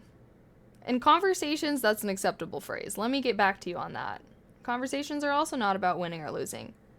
Debates are about taking a stance on something and arguing your point to somebody that disagrees with you. I'd say that is certainly more about winning or losing, even if not completely. And certainly, and the great thing about living in the age of the internet is you have the internet. So sometimes we're in debates, and expecting someone to be the repository for all the world's knowledge is unrealistic. That's why they have the internet. That's literally why you have the internet. There have been so many debates where I'm in, where someone says something to me, and I'm like, or I'm saying something, and then I'm like, you know what? I can't remember exactly. Let me look it up really quick. Boom. Or someone said, there have also been times where I'm in debates and someone is saying something to me and I'm like, that really doesn't sound right. Like, is that true? Like, what's the source? And then if they can't say the source, I'm like, well, don't worry. Let's look it up. We look it up. There actually doesn't seem to be any data saying that whatsoever. Oh, I actually found an article that's saying the opposite thing. Or we look it up. Oh, you're right. I'm seeing the article that you're talking about right here. Oh, wow. Okay. This was conducted pretty recently too. That's actually great. Yeah, that's how that usually goes if you don't know something in the middle of a debate. But yeah, I don't know. And like, I'm not talking about some in even a serious way. I'm talking about like, this is usually happening between me and my friends. Me and my friend will have a different opinion on something and we engage in a friendly debate. And then but like our debate is rooted in honesty. It's not rooted in who's right, who's wrong, right? Because this is my friend that I love and cherish. So our debate is rooted in honesty, which means you're keeping the other person honest and you're being honest yourself. Sometimes that means looking stuff up because maybe you don't remember the exact piece of data you're trying to quote, and maybe the other person is like saying something and you're like, I'm not really sure about this, but rather than just thinking this person's a liar, let's just confirm or deny, because a debate should always be rooted in honesty and truth as much as you can. Obviously, some debates are like philosophical and there's no truth to that. There's no studies on does God exist? I don't know. So obviously it's only in certain scenarios, but generally speaking, that's another reason why I love living in the age of the internet. I love being able to just look shit up on the spot. You can just fact check people IRL. Is that true? Okay. The Kaylee and Mochi show. Oh my god, Mochi can just be like sitting there as like the mediator. That'd be funny. Top tier sound effects. If you know the Joe Rogan podcast, there's a meme of pull that up, Jamie, where he asks himself to look up for sources or references to some disagreement / fact. He does it pretty quick, so you can quickly answer a fact question. Yeah, they do that on podcasts and stuff. That is also that is true. I've seen that. I've also seen clips of Joe Rogan saying stuff and then they pull up data that says the exact opposite. It's funny. What's the subject I want to try? Wait, subject for what? But yeah, honestly, like, it's not a bad thing. And that's why it's so important to not have your opinions as a big part of your identity, okay, guys? The first step to being a more open-minded person is not having your opinions and beliefs attached to your identity. That is easier said than done. I am coming to realize that like 99% of people are unable to detach their thoughts and beliefs from who they are, which I guess it's like hard to explain.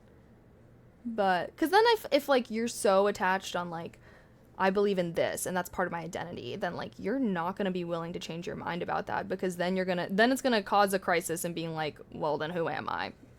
If this thing that I thought like, I don't know, like, you know what I mean?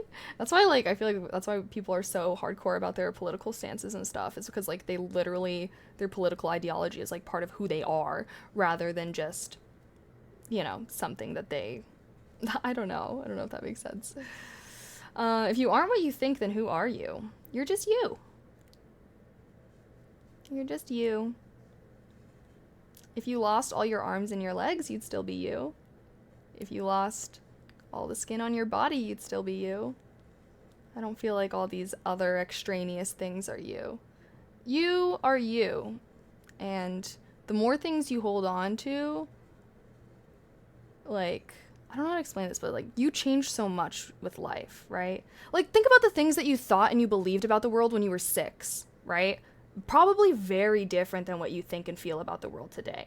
And when you were a little kid, if you were to go up to 6-year-old self and be like, hey buddy, Santa ain't real, you're gonna be like, no the fuck yeah, yes yeah. Just kidding. But you know what I mean? Like just think about it that way, okay? Like when you're 6 years old, your thoughts, your beliefs about the world were completely different and probably wrong, honestly. And when you got older, your beliefs changed as you learned more about the world, right? That's normal. And when you're a kid, you're not taught to have your beliefs a part of who you are, except maybe in, serious. Anyways, you're not going to say that you weren't yourself when you were 6. You were yourself, just maybe less educated about the world, having less experience. That's normal. But yeah, I don't know. Does that make sense? Like, but say for example, you have someone who's like so into Santa Claus, right? Like they are a diehard for Santa Claus. Like they think Santa Claus is real. They get geeked about him every year. He wears Santa Claus. Well, imagine this child wears Santa Claus gear, not during Christmas time because he just loves Santa Claus that much, okay? Now imagine that child somehow somehow finds out Santa Claus is not real. He's gonna either be in denial about it, and he's like, no, he is fucking real. I think we can see people that are like that. He could be like, I don't know. Like, you can see how having Santa as part of his identity and then finding out Santa is not real, how that would be a very big deal for him. Rather than another child who, like, believes in Santa, but they're not repping the Santa merch outside of Christmas time, okay? They don't have Santa decorations in their room year round. They're not repping the Santa lifestyle like that. You know, Santa is not part of who they are. Their belief in Santa, I should say, is not part of who they are. And then when they find out Santa isn't real, maybe they're a little upset. Maybe they're like, damn, like, what the fuck? I thought Santa was real. But then they're just able to move on with their life and be healthy and, like, adopt this new, now that they know, correct opinion. So, like, does that, I don't know, I'm, like, trying to use analogies to explain myself, and I just don't know if I'm doing a good job. But, like, see how somebody who has believing in Santa as part of their identity and someone who believing in Santa is not part of the identity, see how those people can be very differently impacted and respond very differently to scenarios where they are confronted with the falsity of Santa's existence, you know? You know? If everything happens, changes you, so the definition of you constantly changes. Exactly. I guess I think it's best to not have a static view of yourself. And this is also something that I've really, like, tried to deconstruct myself even. Like, I don't know, like, for example, if you think you're smart and you're always, you know, you think you're a smart person, you're not really going to do well in scenarios where, like, for example, maybe you're in a room with everyone smarter than you. You're gonna be like, okay, wow, now if I'm not smart, who the fuck am I? Like, what? Like, all these people are smarter than me? Like, suddenly I'm a shriveled up, I'm gonna just stand in the corner, blah, blah, blah. Like, I don't know. I guess, like, I think having static opinions of yourself, whether they're good or bad, allow you less of an opportunity to grow. Rather than if you're just like, I am me. And sometimes I'm smart and sometimes I'm not. And sometimes I'm happy and sometimes I'm not. Sometimes, you know, sometimes that's dependent on the situation around me. That's why I think it's good to be able to, you know, be able to center yourself. I don't know if that makes sense. But, like, I think this is a big thing that I've noticed in, like, post-grad lifestyle is, like, a lot of people who really attached their identity to being a student, and then they graduate and they're not a student anymore, and how it's hard for them to, like, cope with their relation, like, with who they, like, they're just like, who am I? Like, I feel so lost. Like, that happens to a lot of people in their early 20s, is, like, once they graduate, like, because you've spent basically your entire life being a student and working towards this goal, which is to graduate and get a job, right? Your whole life you've been a student working towards this one goal.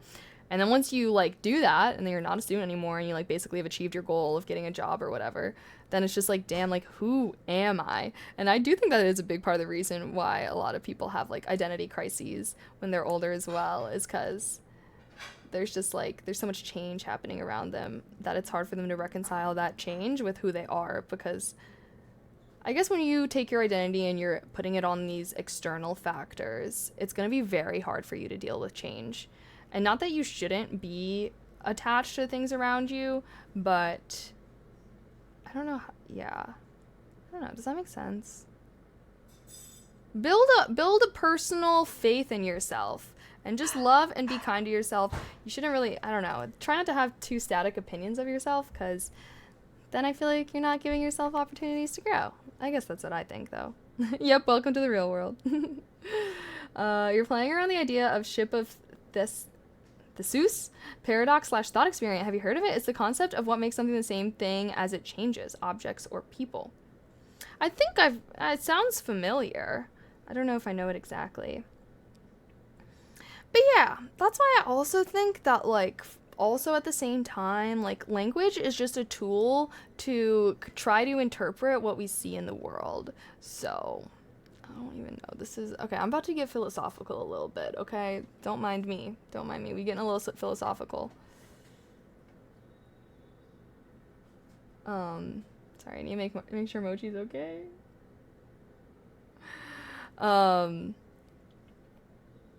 Yeah, I guess, like, I don't like categorizing things.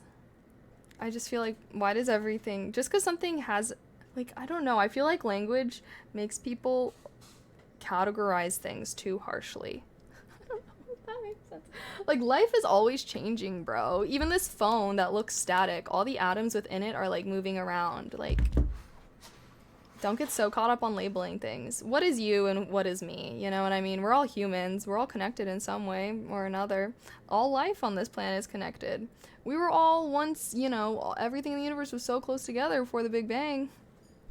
But that's why when it comes to like gender and sexuality and stuff, it's just like, get rid of the categories, bro. Be whoever. Be who you are. Be attracted to whoever. You know what I mean? Like, you don't need to get so hung up on like naming and labeling and categorizing everything.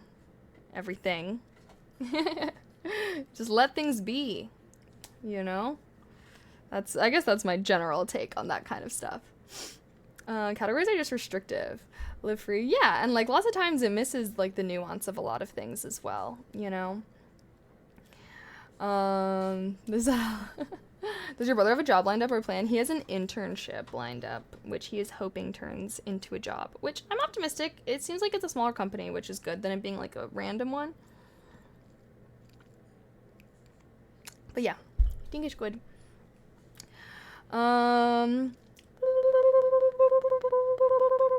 I suggest you write a small book, a tiny one. Yeah, how tiny? Sounds like you found Jesus. LOL. Yeah? I'm like trying to think about what I just said. You're confusing. Thanks. Use ChatGPT to write your book, but then it wouldn't be my book. It'd be ChatGPT's book. And then that also means it would be the most generic piece of crap that's ever existed that anyone else could write, because they also have access to ChatGPT. ChatGPT is good for writing articles and paper, but I find it hard to believe that it would be good at writing an entire novel. Like, y'all think ChatGPT could ever have written fucking Hunger Games, bro? That shit was gas. You'll never be able to do anything innovative with ChatGPT because it's always trained on retroactive data.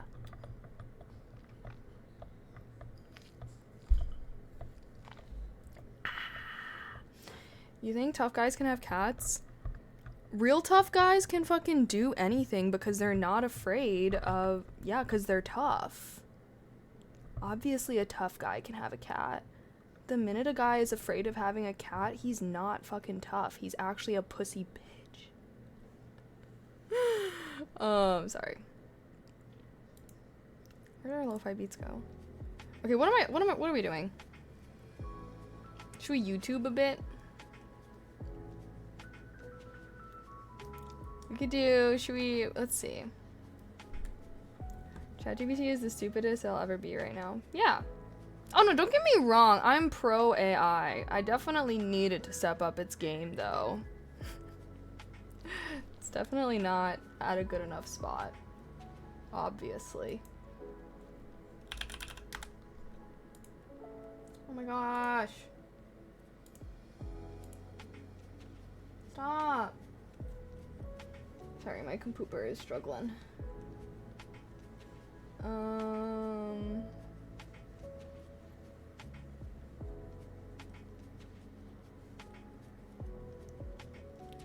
Sorry.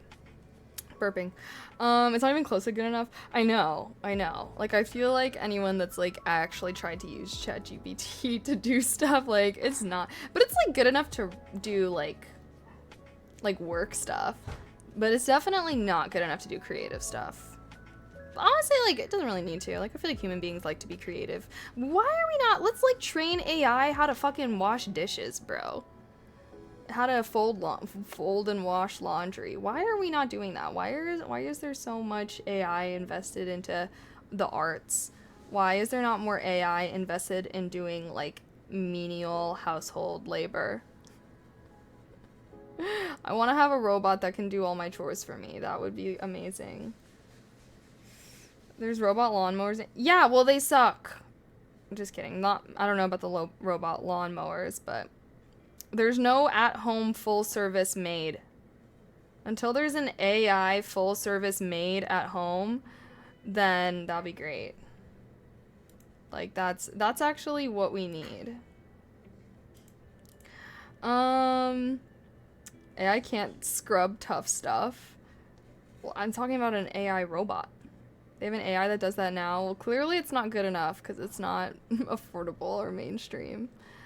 Maybe you're right. Make your guess hook up to a lie detectors. Oh my gosh, wait, that's funny. They're training the bot to do those everyday tasks. Okay, well, they need to get better. It's because the arts are easier to digitize than menial labor. The challenge of doing laundry is way more about robot navigating a house and not killing people than it is about the task of putting clothes in a washing machine. Yeah, so get to work on that. Stop spending all this time with all the arts. Stop spending all that time and money. AI is expensive. Just get to work on that stuff instead. Like, genuinely though. Like, here's the problem is, unfortunately, a lot of the people that are trying to develop AI are only thinking about how they can use that AI to make money rather than actually thinking how can we use this AI to make people's lives better. I don't know. At least that's what I feel like. Like, I feel like all the AI stuff is just, how can we... And also keep in mind that also means, like, oh, well, if we replace this work stream with an AI, then we can fire all the workers that we used to have to pay to do that. So, yeah, I feel like that's the problem with AI, is it's being too profit-driven right now, which... It's like, yeah, it is expensive to train these huge AI models at the end of the day. It's expensive to train them, it's expensive to store the data and accumulate data. Like, obviously, yeah, it does cost a lot of money, but I still am like, I really wish that there was more of a focus on improving everyday people's lives rather than improving companies' profits. That makes sense. But we live in a capitalist society, so as it goes. They go hand in hand, though. They do not go hand in hand. If you think that... They do not... Companies' profits and the improvement of people's lives do not go hand in hand. They go opposite. They go fist for fist. They fight each other, actually. They go punch for punch, kick for kick. Not even, though. One side is obviously winning. Okay. Should we have a little... Should we do a little... Let's see here. Are there any good YouTube videos that have come out lately?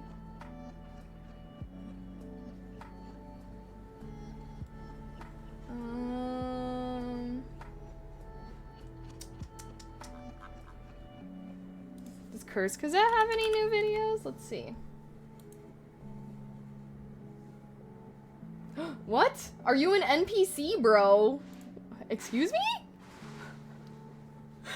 Wait, should we watch this? I want to know if I'm an NPC.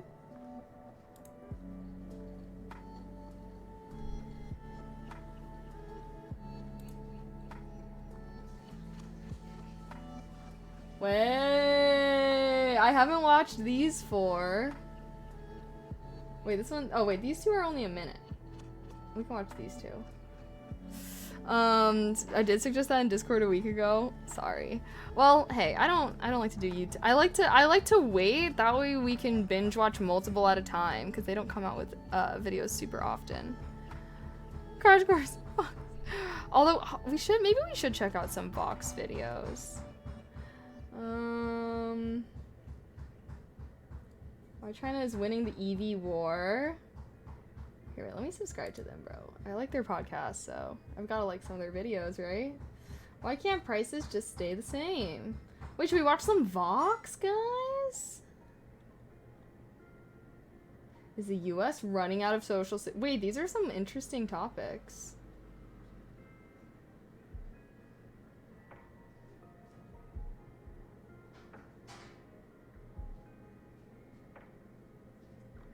Wait a minute.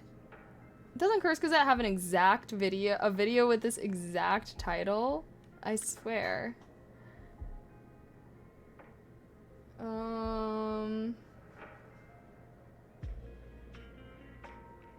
What? Why does this have almost 8 million views?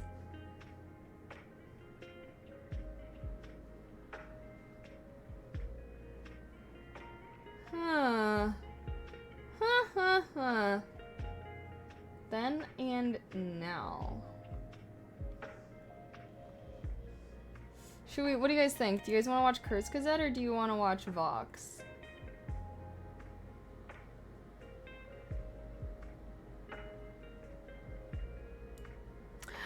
Bodyguard Teddy! Thank you so much for the tier 1. I appreciate that.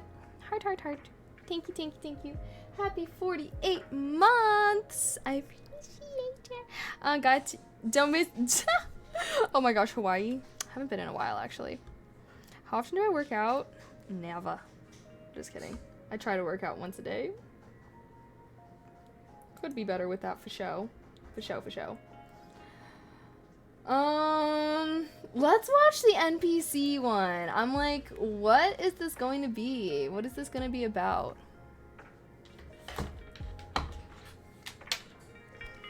Alright, chat. Let's find out. Are you an NPC? Am I an NPC? We are really gonna see.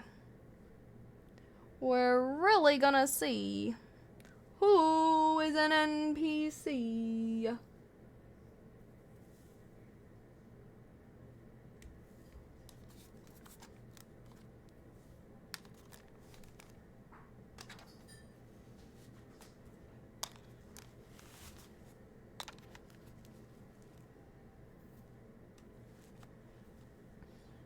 Okay.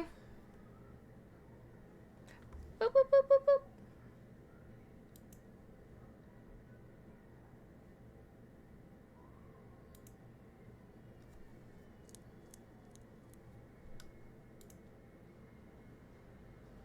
I was about to say, I was like, where's the sound? Are you free? Free to choose what you do and make decisions? Or are you an NPC, unable to decide anything for yourself? You feel that you have control over your life, or at least what you'll have for breakfast. But this may be an illusion. Physics actually may force you to go through life as if on rails, with no free will at all. You experience free will all the time, like when you decided... This is like so random, but does anyone else like I feel like the idea of not having free will doesn't seem that terrible. like I don't know, like I feel like everyone gets so upset about this. I'm like, bro, like if I don't have free will, like I'm chilling. In that case, that means that I can make no wrong decisions. That means that every decision that I make is the right one because it's this decision that I made. Like to watch this video instead of doing something useful. Free will is your ability to decide by yourself what you do. It means that the future is an open arena that you can shape with your action. No. Sorry. I'm not saying I'm trying to give up my free will and have someone tell me what to do 24/7. But we're debating if there is free will. Hold on. We have to watch that. We have to debate this after the video, though, okay? Because I think that you guys are completely misunderstanding what I'm saying. I'm talking about, like, there's people who say that none of us have free will. That the life that we live right now is without free will. There are people that believe that. They are called determinists. It is a school of philosophy called determinism. They believe that everything is predetermined due to the laws of physics. And a lot of it is due to the way that time is not necessarily linear. That's where most of their beliefs come from. Anywho, imagine they're going to explain all of this in the video. It's at the core of human relationships. It means you are responsible for your actions, which is the basis of our moral and legal systems. There are too many dimensions for one short video: moral, psychological, biological, so we'll focus on the most essential part. Is free will even possible? Two main philosophical camps are fighting about this. No matter how we represent them, they'll be upset about it, so we'll use our own words. The first camp claims that the very idea of free will is fundamentally incompatible with the laws of the universe. You are an NPC. Whatever you exactly are, it's somehow made up of your physical brain and body. And these are made of cells, which are made of proteins, which are made of atoms and particles like protons or electrons. So fundamentally, you're a specific, quite lovely, dynamic pattern of particles. Particles have no will, no motivation, no freedom. They blindly follow the laws of physics. And we don't know why, but most laws of physics are deterministic, which means that things happen the way they do because of the things that came before. If you play pool and hit a ball at a specific speed and angle, the laws of physics tell you exactly how all the balls on the table will behave, their speeds, recoil directions, everything. These laws completely decide the behavior of all balls on the table. At the microscopic level, things work very much like that, only without players. Actions and reactions affect all the particles in the universe, creating a chain of causal effects that extends throughout time from the past to the future. Things happen, making other things happen. Now imagine that if right after the Big Bang, a super smart supercomputer looked at every single particle in the universe and noted all their properties. Just by applying the deterministic laws of physics, it should be able to predict what all the particles in existence would be doing until the end of time. But if you're made of particles and it's technically possible to calculate what particles will do forever, then you never decided anything. Your past, present, and future were already predetermined and decided at the Big Bang. That would mean there is a kind of fate, and you are not free to decide anything. You may feel like you make decisions, but you're actually on autopilot. The motions of the particles that make up your brain cells that made you watch this video were decided 14 billion years ago. You're just in the room when it happens. You're only witnessing how the universe inside you unfolds in real time. But this can't be true because of quantum mechanics, right? Quantum processes are intrinsically random, not deterministic, and can't be predicted with total certainty. On the quantum pool table, balls can go randomly left or up or banana. Their behavior isn't set by what came before, but randomly decided in real time. But for the no free will camp, this doesn't affect their argument. They think that since quantum processes are random, they don't allow you to make any decisions. Because if there's randomness for the things that fundamentally make up your brain and body, these random processes make the decisions for you. How? Say an electron can randomly go right or left. If it goes left, it triggers electric currents between your neurons that create a neuronal process which triggers a long chain of actions that make you watch a YouTube video. Or it goes right and makes you clean your room. Just because the chain is extremely complex doesn't mean you have any control over it. So maybe your fate was not decided at the Big Bang, but it is decided at this very moment. The important part is that it's not decided by you. You get no say in this. You have no free will. Wow, this is kind of a bummer because the argument fundamentally seems to make sense. Except, no, screams the free will side. This is a really bad way to think about the universe. You are the main character.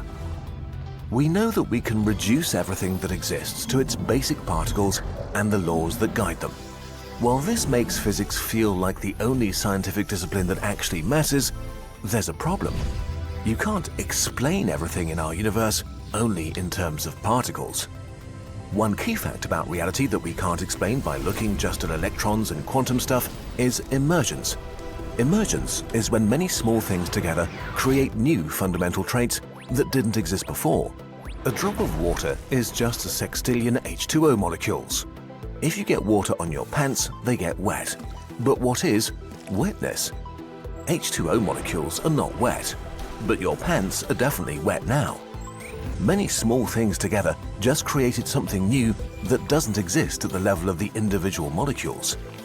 Emergence occurs at all levels of reality, and reality seems to be organized in layers: atoms, molecules, cells, tissues, organs, you, society. Put many things in one layer together and they'll create the next layer up. Every time they do, entirely new properties emerge. One atom can't handle information, but many of them together can form a DNA molecule.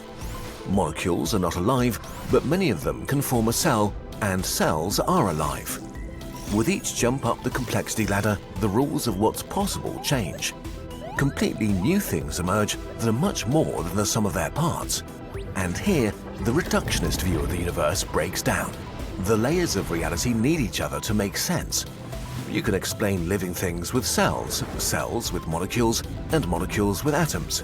But because of emergence, you can't start with quantum particles and reconstruct the universe. You can't explain galaxies with quantum mechanics or human psychology with quarks. This is not the whole story. Reality is not just structured in layers, but for some reason, the layers are also largely independent of each other. Things existing within the same layer can influence each other and maybe a layer up or down. But often they don't seem to influence things much higher up or down. To figure out how your organs work, you don't need quarks. To understand politics, you don't need to know about cells. If you want to explain things happening on one layer, you can only do that by staying close to that layer. No, screams the no free will camp in frustration. You can't just use magic to explain free will. But the emergence argument doesn't invoke magic. It just says that thinking about free will in terms of determinism and fundamental laws is a dead end. A kind of category error, like trying to explain galaxies by looking at your digestive tract. It's part of a reductionist school of thinking about the universe that very successfully shaped science for a long time, but that's challenged by emergence. So maybe trying to understand free will by looking at fundamental particles, deterministic laws, and quantum mechanics misses the point. The question we should be asking is, which layer of reality is relevant to free will? Well, just like no individual molecule creates wetness, not a single cell in your brain wants to watch YouTube. But one layer up, your brain, made of 80 billion interconnected neurons, does. On this layer, all the things relevant to you emerge: your consciousness, character, feelings, your fears and dreams. This is where you emerge. We don't know why and how, but we know that you're here right now.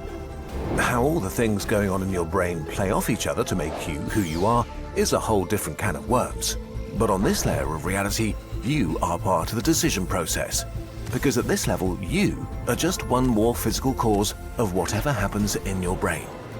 You are shaped by your decisions, and your decisions are shaped by you.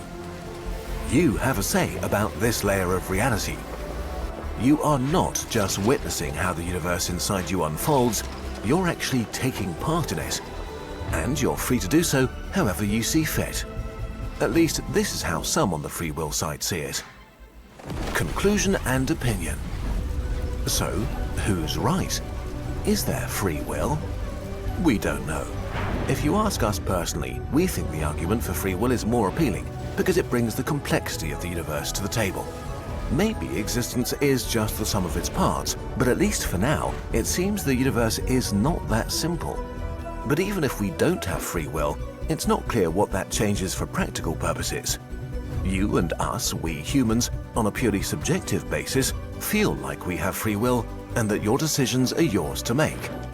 As long as we're not sure either way, and if it feels like you're making decisions, what does it matter if a non-existent supercomputer could have calculated the future at the Big Bang? Or if quantum stuff all the way down randomly nudges your cells one way or the other? Free will that feels free is good enough for us. In any case, now you can decide what to do next. Maybe get some stuff done. Or watch more of our videos. It's your decision. Probably. At least you can pick which video to watch next, in theory. What you have really almost no control over is how the state of the world is presented to you in the news. Algorithms are constantly working behind the scenes to decide which information to show you, and alarmist headlines. Alright. Thanks, Curse Gazette. I don't want to watch your ad, though. I'm sorry. Alright. Do you guys think we have free will? Let's do a poll. Something! Okay, hold on. I need to say something, though, because something I'm surprised they didn't mention was, like, basically how a big part of your personality, most of your personality, I want to say, I don't know, most, depends on the person, obviously, but most of your personality is determined by your DNA, by your genetics. It's inherited. That's why you act like your mom and your dad. And they know this because they did a ton of twin studies where they took identical twins, which means they have the same DNA, right? They took identical twins that were separated at birth, never lived together, gave them personality tests and their adoptive family. And the twins almost always had more similar personalities to each other, despite never meeting, than they did with their parents. And anywho, then that's kind of contributing to this conversation, because it's like, what really how in control of yourself and your actions do you really have? Okay, anyway, so do you think we have free will? Yes? Or no, everything happens for a reason.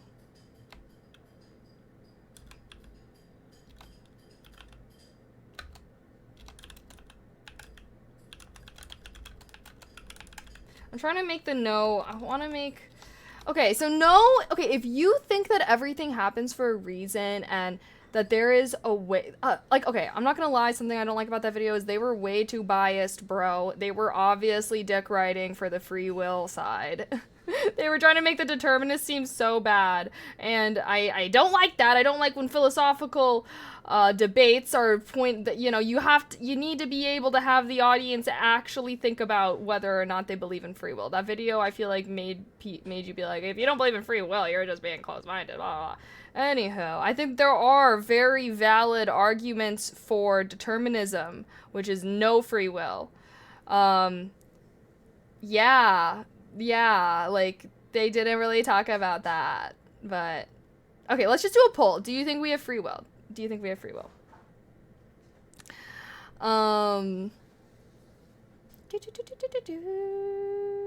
of those separated twin stories are crazy.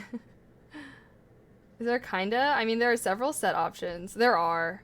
But I'm forcing you to pick a side for the poll. Sorry.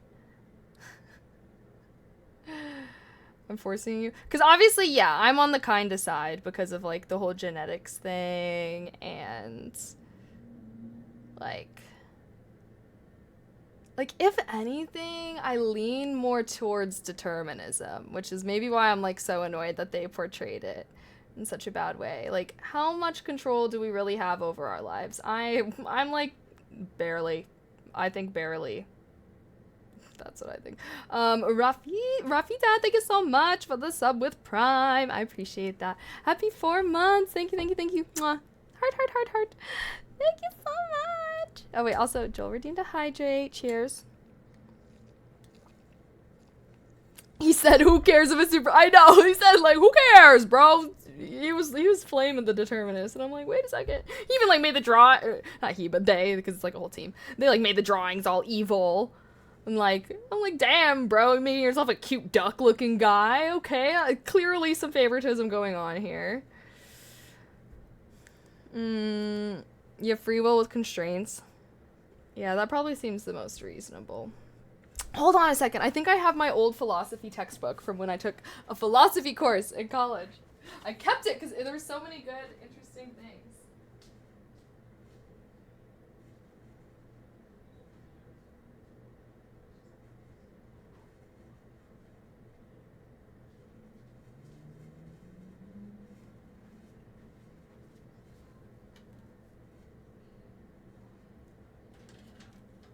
Hey, Moch. You okay? Oh. No. Wait, Mochi.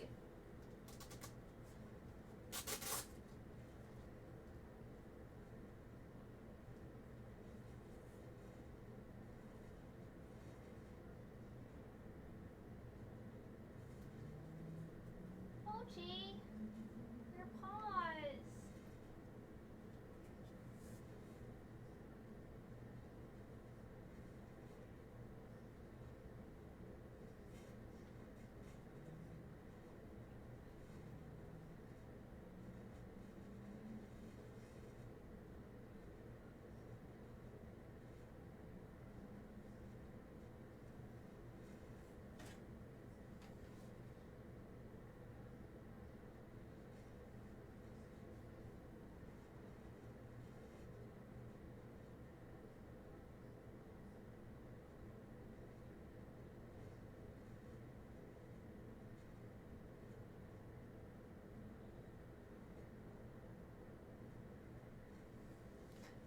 guys. He got his paws into his cone.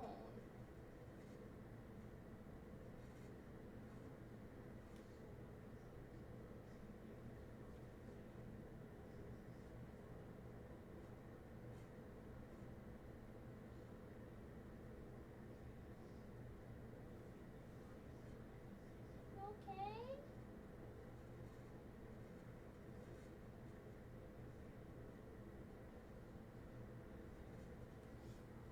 He's just sleeping.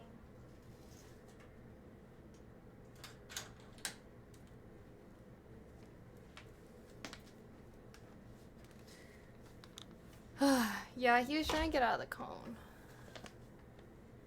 Okay, he's awake. Hold on. Mochi. Hey. Aw.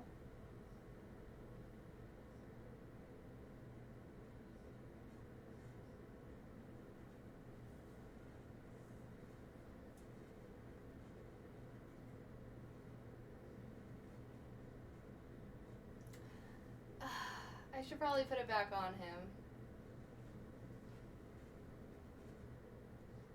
Hey, buds. Sorry, baby. But I need you to wear your cone, okay? I'm sorry, I know. I know you don't like it.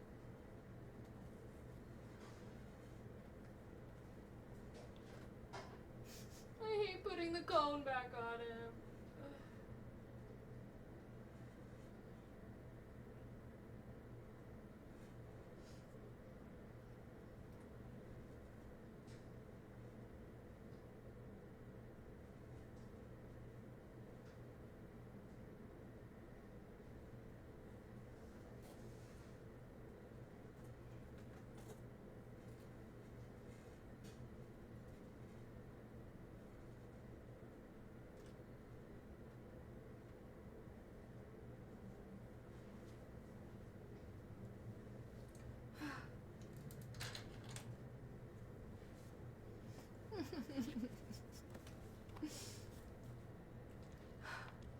I wanted to not put the I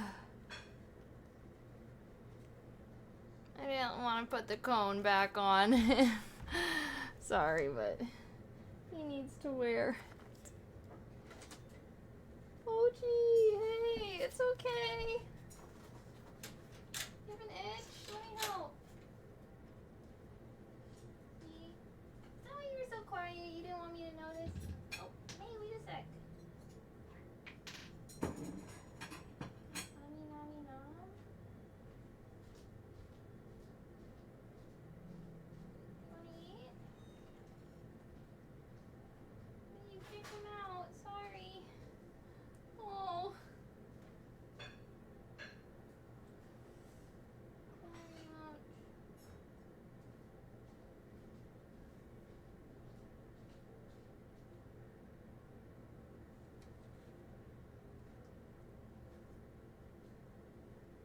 Gotta stay in there. Oh, you itchy? Sorry, Bonnie. Oh, Mochi.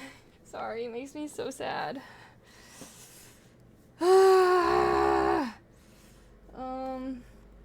Can always end soon. Yeah, no, well, we can watch it. We can watch another video or two. I can't take it off him. He was having some no cone time yesterday, but this morning I caught him trying to go at his stitches, which means he officially lost his no cone privileges, because if he chews through his stitches... Wait a second! Mochi! Hey! What the... Hey. Hello. Hold on. Hold on a second. Oh my gosh. Your whole ear.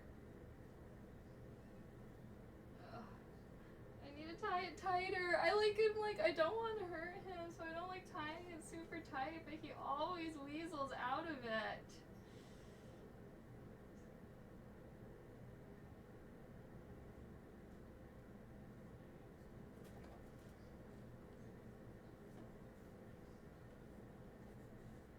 Oh, gee.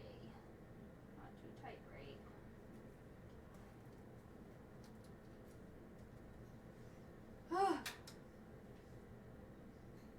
Sorry, guys. I know we were having good debate.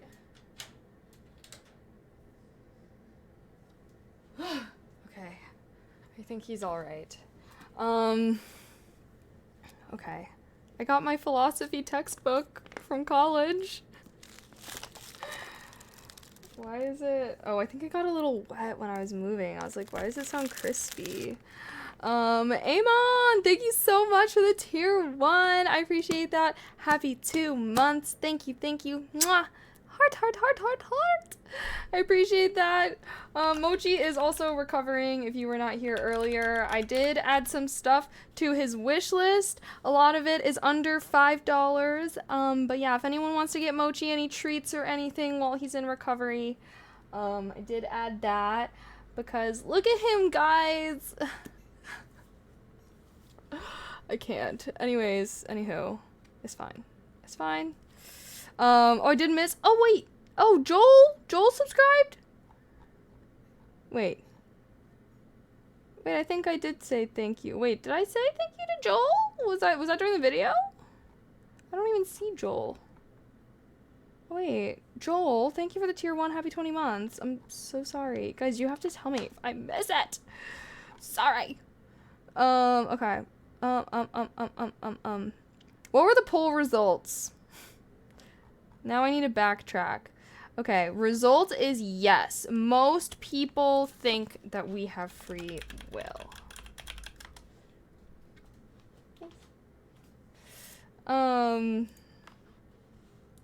Let's see.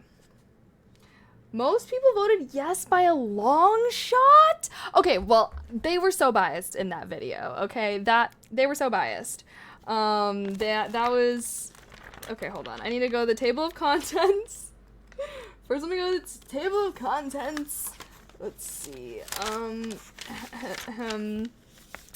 Introduction to the nature of philosophy, reason and religious belief, the existence and nature of God, the problem of evil, reason and faith, human knowledge, its grounds and limits, skepticism, the nature and value of knowledge, our knowledge of the external world, the methods of science, mind and its place in nature, the mind-body problem, can non-humans think, personal identity and the survival of death, no. Determinism, free will, and responsibility. Okay, wait, libertarianism, the case for free will and its incompatibility with determinism. Chapter 2 is hard determinism, the case for determinism and its incompatibility with any important sense of free will, and then compatibilism, which is just like, I believe in both. Okay, hold on. I want to make a determinism case for you guys, because that was a case for free will, okay? I want to make a determinism case for you guys. 481.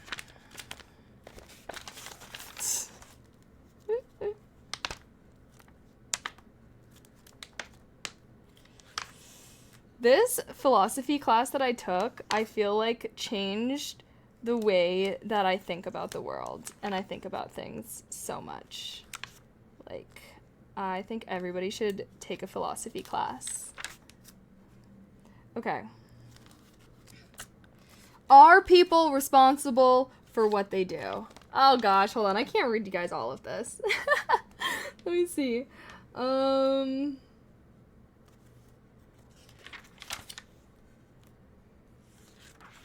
We have psychology. Is character a matter of luck? Twin studies, gene and behavior. They talk about this. This is a big part of determinism. Like, oh my god. Okay, hold on. Let me just like read. Let's just read like the first sentence of all these sections. Wait. Okay, no.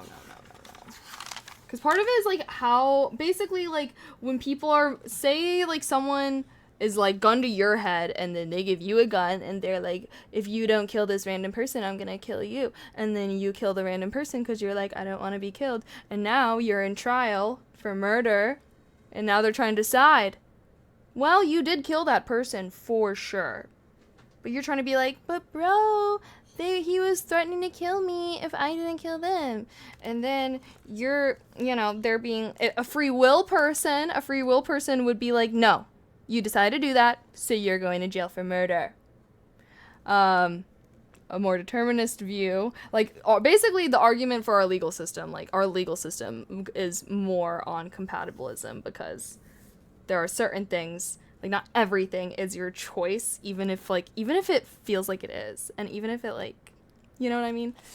Anywho, okay, wait, let's see determinism. Clarence Darrow's defense of Leopold and Loeb, so those were the two people that were manipulated to killing someone, was the first major criminal trial in which the modern idea that our personalities are the products of heredity plus environment was used to argue that the defendants were not responsible for their actions. But Darrow was not the first to doubt that we are in charge of our own destinies. Aristotle worried that the laws of logic might imply that we have no control over what we do.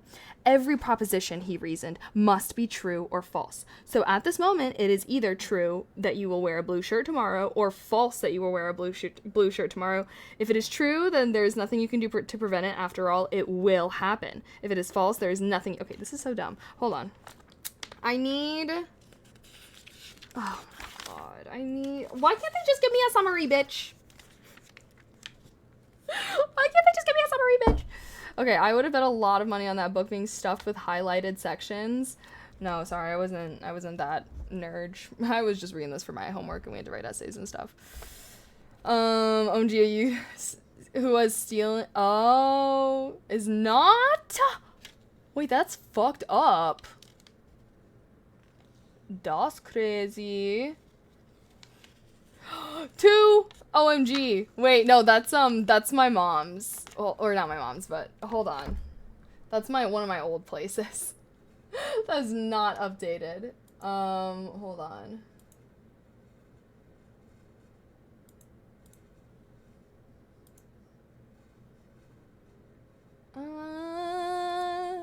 What is this on? Amazon? Okay, hold on. I just need to update it really quick. Which, dude. For settings. List help.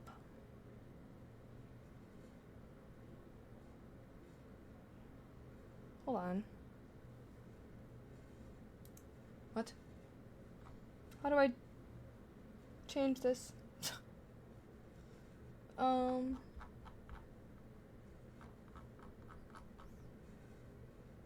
Well, manage list. There we go.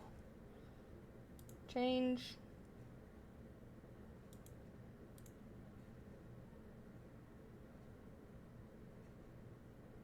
Boom.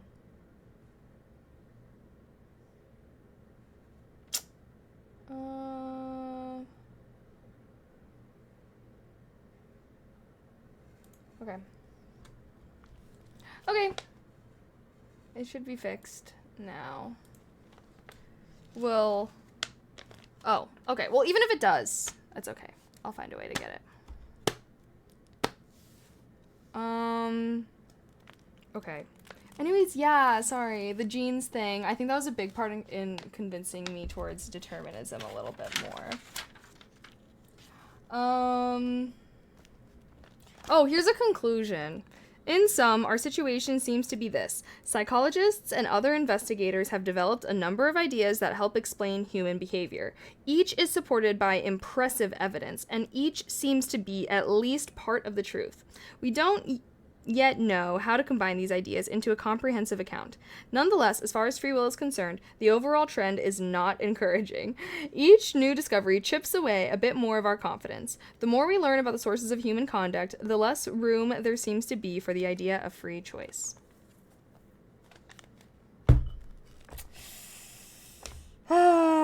Yeah, but luckily for you guys, there is a whole other school of thought. So we got free will, we got determinism, and then there's this third option for the weenies called compatibilism, which basically you're just like, I think some things are predetermined and some things are chosen by people.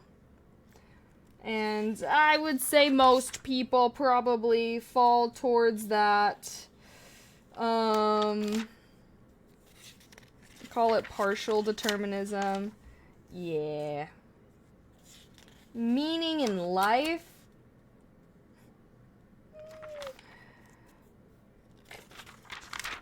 Oh, this class was so good.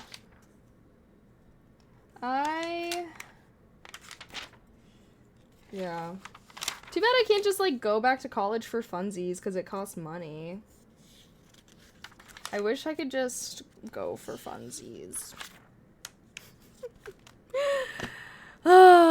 Anyhow. Like, if a judge has a deterministic perspective, what does he just let everyone off because they don't have responsibility for your own actions?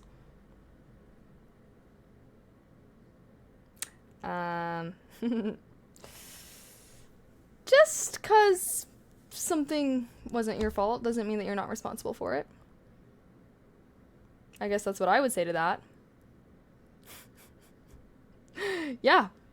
Just because something... Yeah. No, they were meant to go to jail. It was destined to happen. Let me think, though.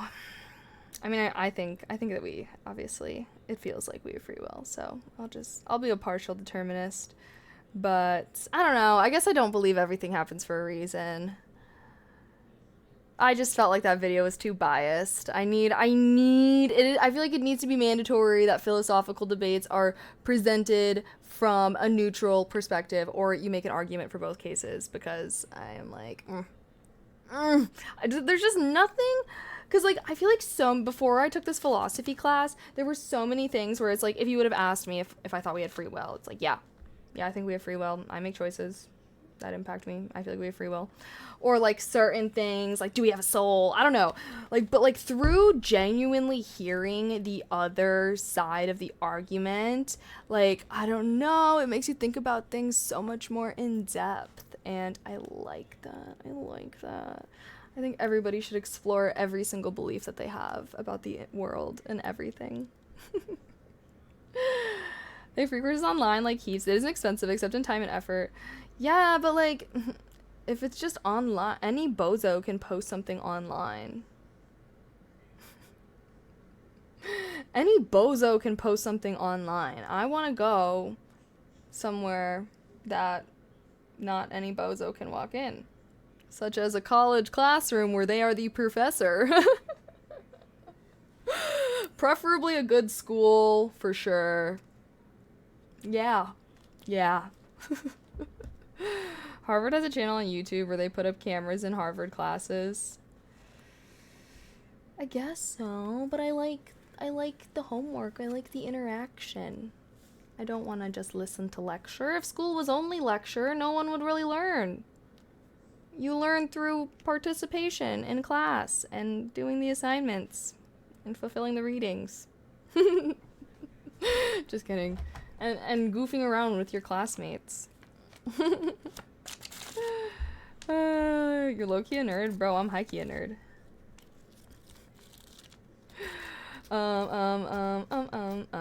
MIT has classes too. Really? Yeah. Honestly though, like, I just like a traditional school setting. That's really what I like. I don't want to sit at... Yeah, guys, obviously... Okay, all you guys are like, oh, you can, like, watch videos. If you come to my YouTube streams, you see that I watch lots of educational... I consume so much educational content, guys. Like, I don't think you guys fully... Like, even when I'm high out of my mind scrolling on TikTok, I'm watching, like, educational videos, like the videos that I showed you. When I listen to podcasts, they're educational videos. Like, it's an educational podcast. Like, I don't even know, like, I feel like I do as much non-academic learning as I possibly could. Because I like learning, because it's fun. But I definitely think that, Like school, like the academic learning is different. It's more fun. Well, I guess it's a lifestyle. It's a lifestyle. Being a student is a lifestyle. You are living on campus. That is your life as you are a student. So I guess I don't want all that. It would be. I think I just liked being able to like go somewhere where you can like reliably see people and you get to like be mentally stimulated and then you also get to be around your friends. Like that's my two favorite things: being with friends and being mentally stimulated. And it's like, you know, school, so potentially seeing a hot person, that always makes your day. Nothing better than like, you know, you're walking to class and you're like, oh wow, it's seeing a hot person. The benefits of school. Yeah, but not. Oh my God. You'll send me to school. Amazing. I do think I want to go to law school. I think that'd be fun. But that's something I'll do when I'm like old and I'm rich. Probably after I have. I think if I ever did further schooling, I would probably do it after I had a family. 'Cause, yeah, I don't know. Although we'll see. Is it like actually hard to learn stuff when you're older? I've always thought about that. I'm like, is it actually that much harder to learn stuff when you're older? Because sometimes I feel like I save things for like, oh, I'll do that when I'm older. But I'm like, damn, am I even gonna be able to? I guess yeah. Older people go back to college all the time. Who am I kidding? Yeah, maybe I will. Maybe I will go back to school when I'm older then. But usually not the uni level all the time. Oh, the videos I watch? Yeah, that's true. Definitely. That is true. That is true. That is true. Okay. Anywho. Should we watch the other video? What was the other video? What was it called? Let's see.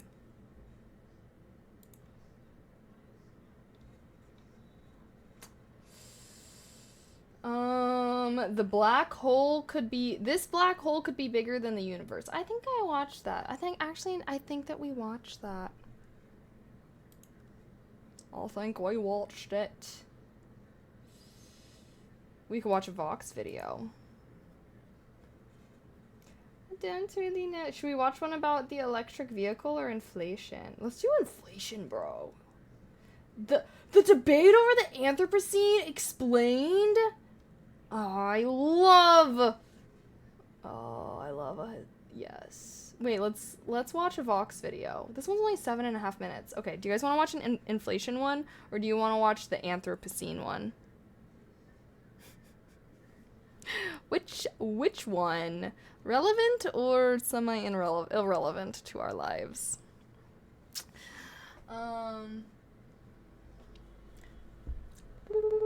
It's hard to learn things when you're older because of so many responsibilities.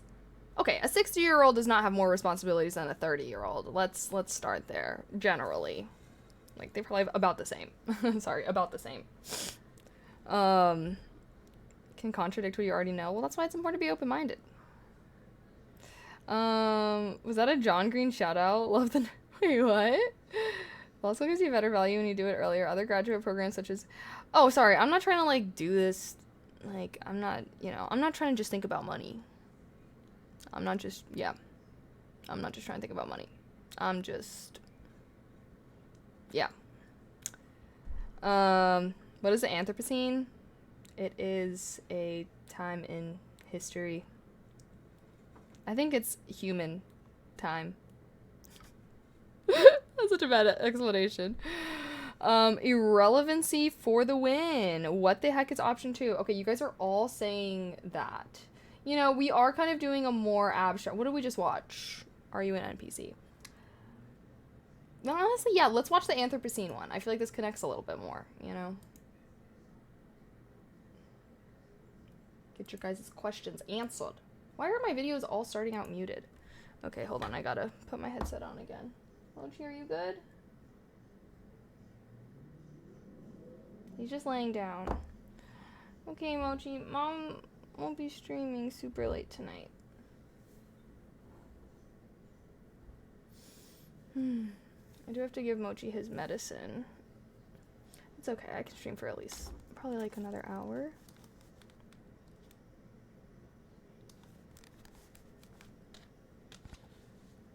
has a good book called the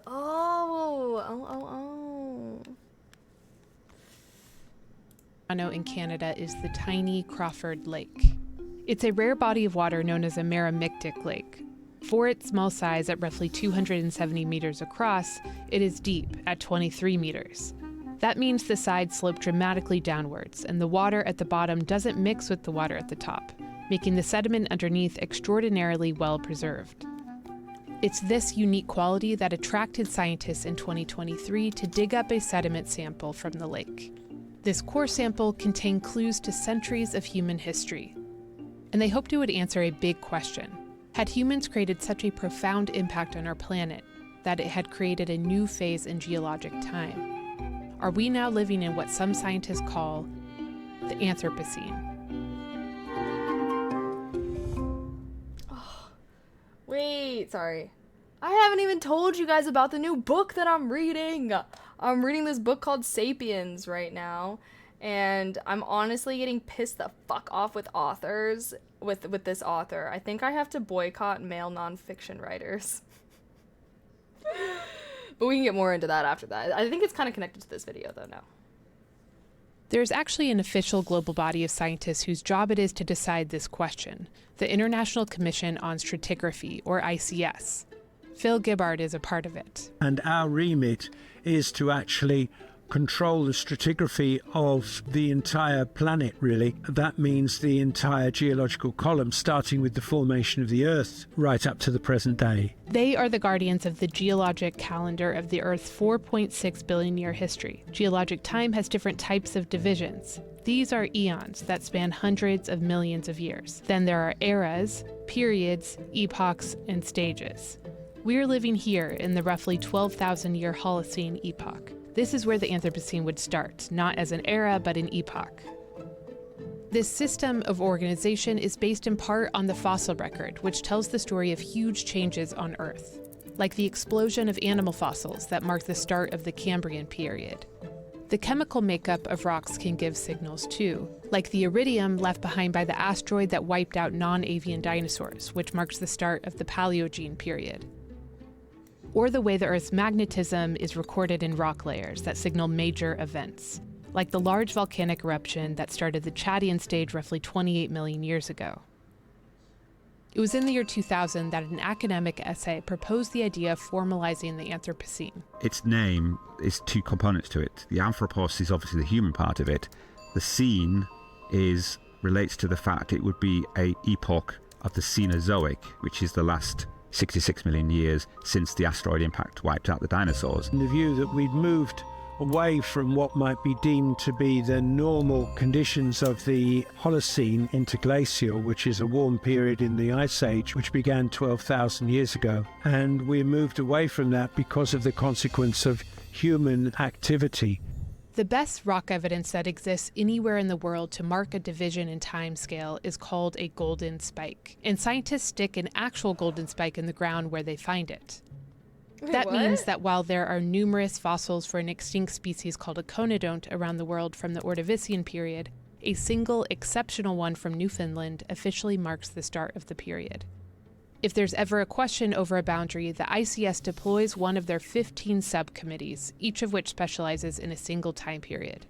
These subcommittees will set up a working group of scientists from around the world to identify a golden spike. Phil Gibbard set up the Anthropocene Working Group. So it was set up within the Quaternary Subcommission to assess the possibility of an Anthropocene epoch. Earl Ellis joined the Anthropocene Working Group in 2009. 2 years later, Colin Waters joined. The first goal we had was to plough through lots and lots of data sets, publications by many other research groups, to see if there was evidence in geological strata, such as lakes, in the oceans, in peat successions, corals, even cave deposits, where you could record the Anthropocene. And increasingly we saw that there was evidence of changes happening. The problem is that evidence of human impact on Earth is spread over hundreds, if not thousands of years, and the working group needed to decide when the Anthropocene started. The authors of the 2000 paper had suggested it start at the Industrial Revolution, which not everyone agreed with. My tendency was more toward the early agricultural transformations of the planet. But events like the emergence of agriculture took place slowly, and more importantly, regionally.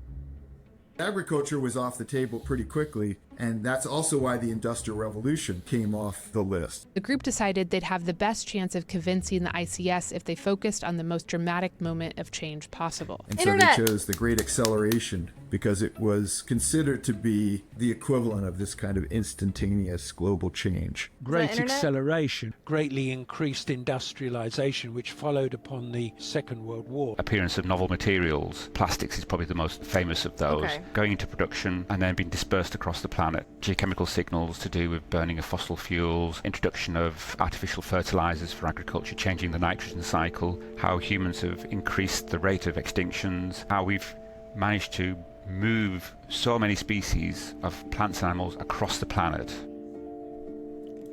Doesn't this line up? When were boomers born? When were Next, the group had to search for their golden spike, the physical sample that best showed a change had occurred.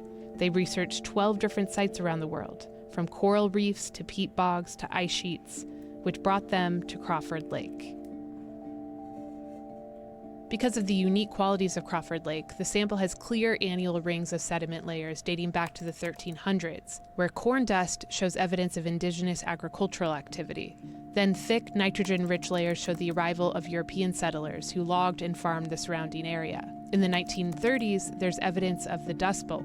And around 1950, they found what they were looking for: plutonium from the first hydrogen bomb test.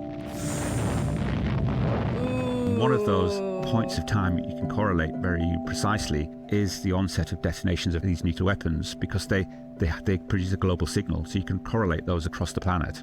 global? All but one of the 12 samples the working group found throughout the world had evidence of nuclear fallout from bomb testing of that era. Nuclear weapons testing isn't necessarily the best evidence for how humans have changed the planet, but it is the clearest, most universal signal they could find. It's not strange that they chose the nuclear signal because it's a very good signal for the current time in that lake. In 2023, the Anthropocene Working Group submitted the 12 sites with the Crawford Lake proposal as the golden spike to the Quaternary Subcommittee for a vote. And the voting members rejected it.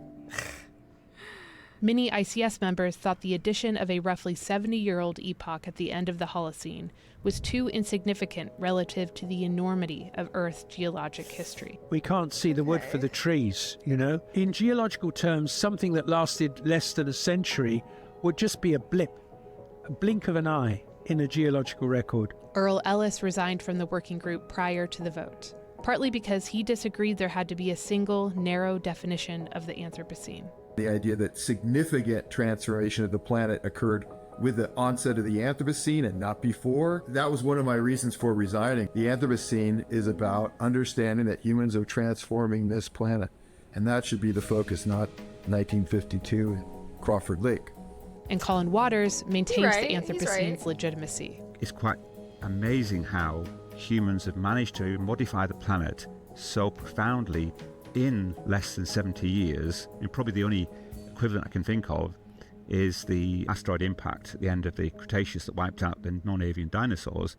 The ICS decision doesn't deny that humans have impacted the planet, just that it doesn't yet have a place in geologic time. For now, it's still a term that's found cultural resonance as we grapple with our mark on Earth.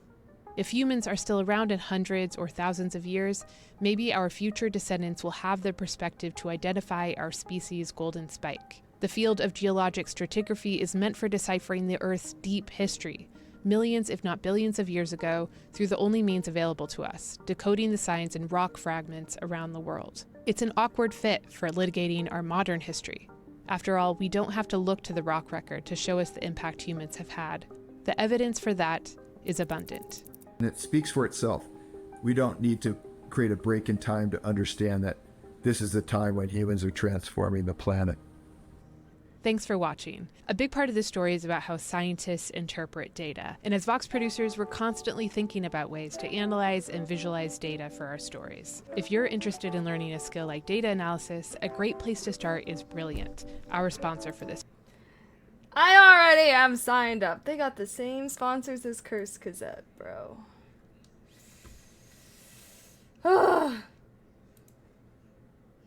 Okay, what'd you guys think? What'd you guys think? This is the video we just watched, by the way. Wait a minute, hold on. I clicked out too soon. Question mark? Next, the group had to No, I didn't.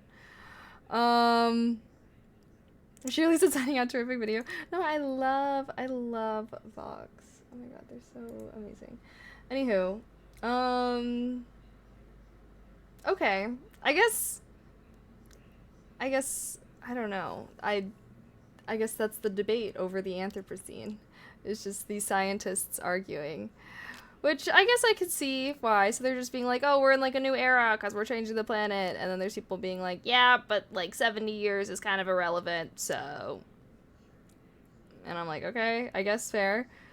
Yeah. Okay.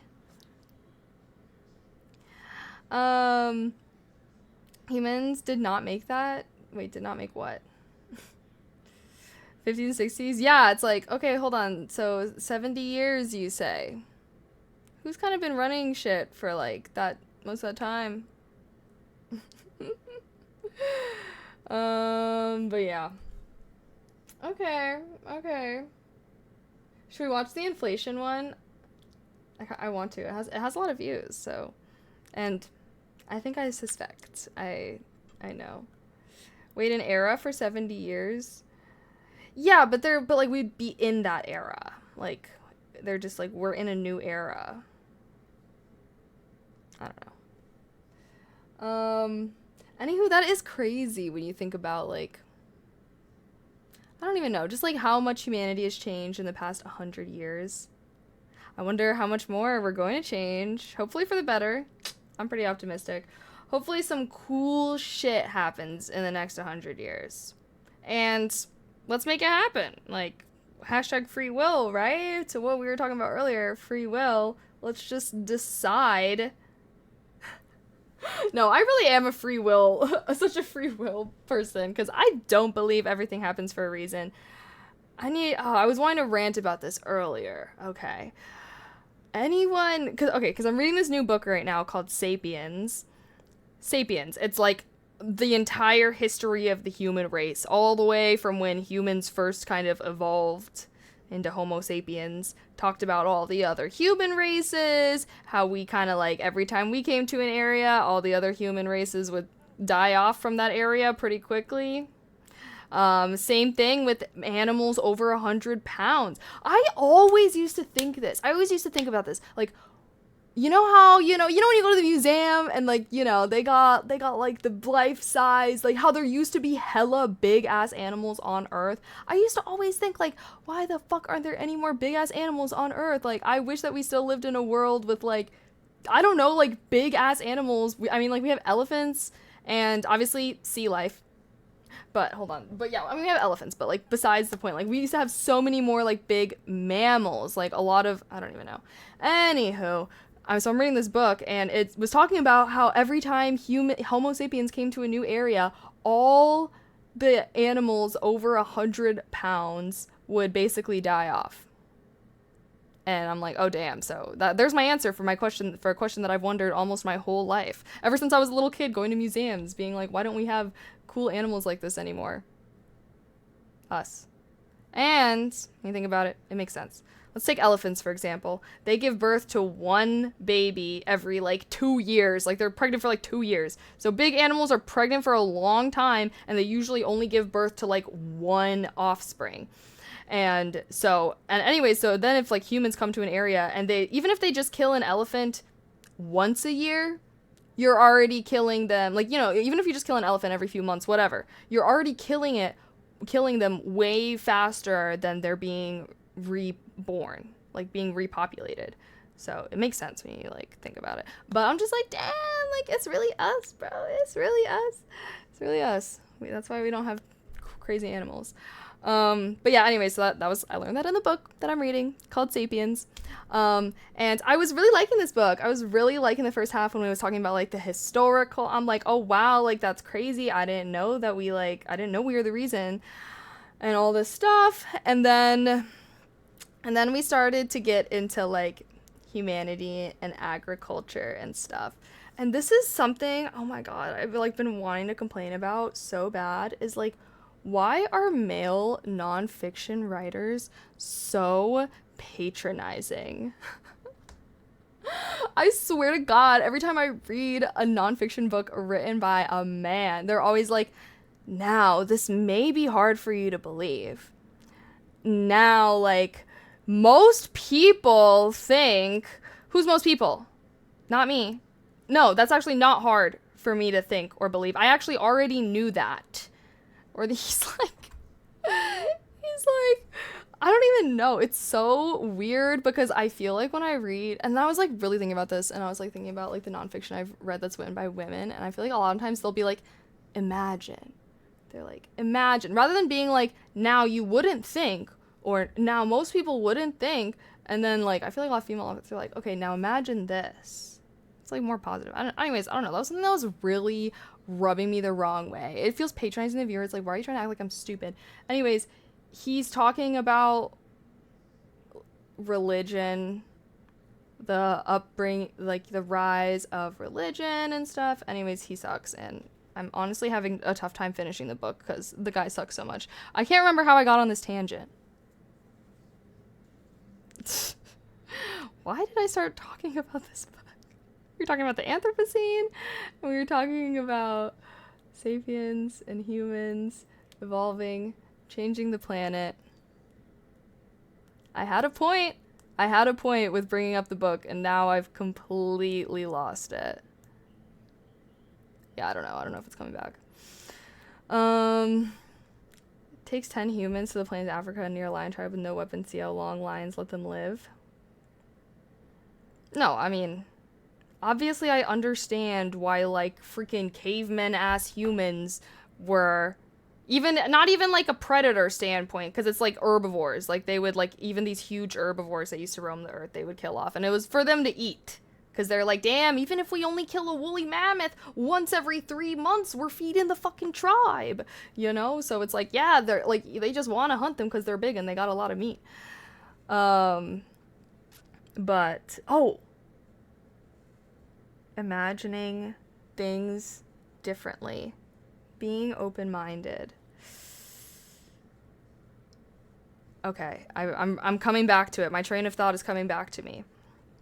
I feel like I really hate when people are very past-looking and over-idolizing the past. I love learning about history. I love learning about everything that's happened since the Big Bang, like all of human history. I eat that shit up. Like, I love learning about history, but I don't know. I hate when, like, people try to act like we need to return to the past. And there are two types of people that think that, okay? There's obviously, like, the conservative that thinks that things were better like 50 years ago. We need genders to be living different lives. You need to live a life based off your gender, blah, I don't know. They're always talking about the good old days or whatever, before the internet. Anyways, there's those people. And then there's, like, I feel like there's liberal people who look back on the past that are, like, almost idolizing hunter-gatherer lifestyle of, like, we need to only have natural things and only do natural things that come from the earth and how natural human beings used to live, blah, blah, blah, blah. Notice both of these people are kind of anti-technology. Anywho, I'm pro-technology, so I'm already beefing with these people. And I just think that whenever people, like, look back on the past, like I just so in my heart of hearts know, I know for a fact that the best that humanity has ever been has not yet existed. Has not yet existed. It did not exist 50 years ago when, like, I don't know, 50, 100 years ago, whatever, when shit was going like that. And it did not exist when we were hunter-gatherers because motherfuckers were dying when they were like 35, bitch. And I'm just like, why can't we all together just imagine a new reality? And a new reality that's fucking amazing. Can we just all imagine that and then work towards it? That's what I think. It's like, I don't know. I just feel like maybe it's just because I've been, like, diving more into, like, history stuff. I've been reading this book and stuff. It's been really making me like contemplate history though, but like more importantly, like how people view history and how I feel like so many people idolize history in a lot of ways. And like, I just think that there's a lot to be learned from history for sure. It's important to know history so that we can learn from it and we can do better. But why would you ever want to return to like how things were at any point in human history? Like, can't we just all imagine something better and then we're all just like, now let's just make that a reality? And that instead of trying to regress. Roger, let's put some effort. Let's put some effort. Don't care about, they just don't want taxes are big. That's just a I'm talking about socially conservative people, not fiscally conservative people, sorry. Socially conservative people care about gender for sure. Yeah.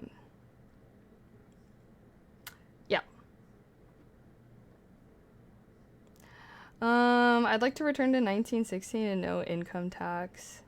See, but, oh god, I will say something that I thought was interesting in the Sapiens book. It talked about money and religion in the same chapter because it was like, they're the same thing.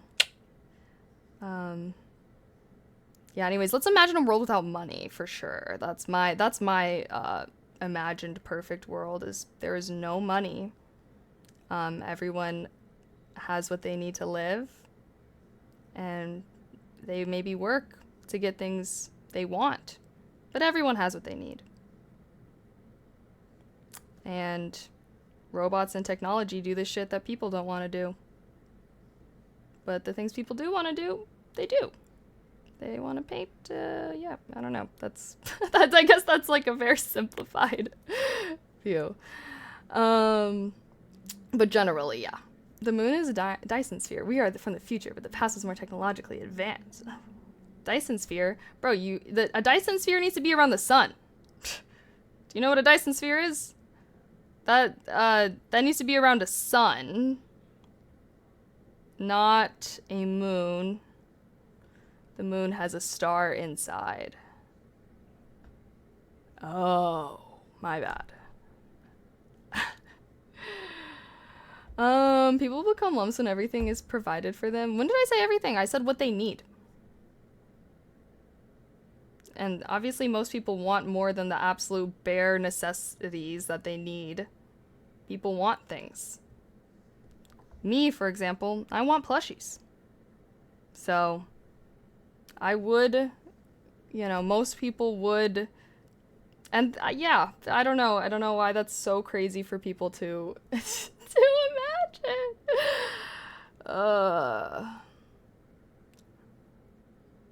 Sometimes when I'm watching videos on my PS, I search the next video in the most long way possible when I can't find the next. Wait, what? Oh, gee! Anonymous gifter! Thank you for gifting 10 subs. I appreciate that. I appreciate you. Ding, ding. Heart, heart, heart, heart. Heart, heart, heart, heart. Heart, heart, heart, heart. People who get anything provided would rather sit and work. I've seen it everywhere with my own eyes. It sounds like you're speaking from personal experience. Me personally, I don't do that. And honestly though, like, even if someone does, I don't even care. That's fine. Like, that's also fine. Like, honestly, that's fine. Like, if someone just wants to do nothing with their life and only get the bare necessities, like, that is their life. They did not ask to be born. And it's not their fault. They just didn't happen to be born during a time in humanity where you could just, like, go out into a forest and be like, this is my land, I will build a house. That's why. Like, because before, humans used to have the right to the bare necessities, okay? They had the right to go off and find a random piece of land, chop down a random tree, and, like, build a house. And they had the right to just, like, go look around for food near their house to eat. They had that. But now there's property. Now there's corporations. Now there is society. Has its pros and cons, for sure. Unfortunately, one of those cons is you can't do that shit. And because you can't do that shit, I think that the society should give you that shit. Because they're taking that shit away from you in the first place by just existing.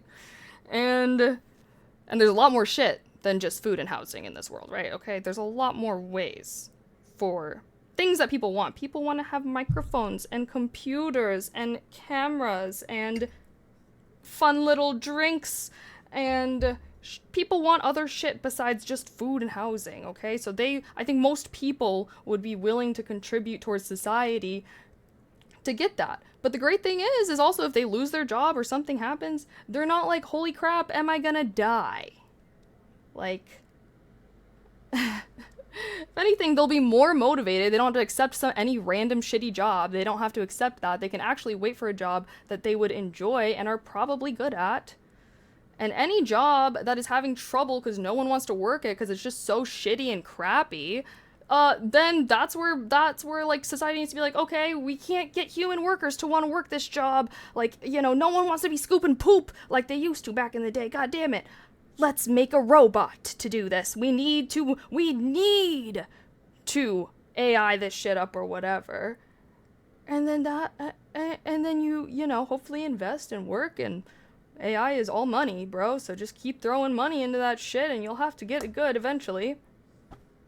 And yeah, I guess that's how I think. It just like, and it's not even that crazy to imagine, you know, like think of all the empty apartments and houses that exist in this country. Like there are more empty houses than there are homeless people, and like I think that's fucked up. Like, I don't know, man.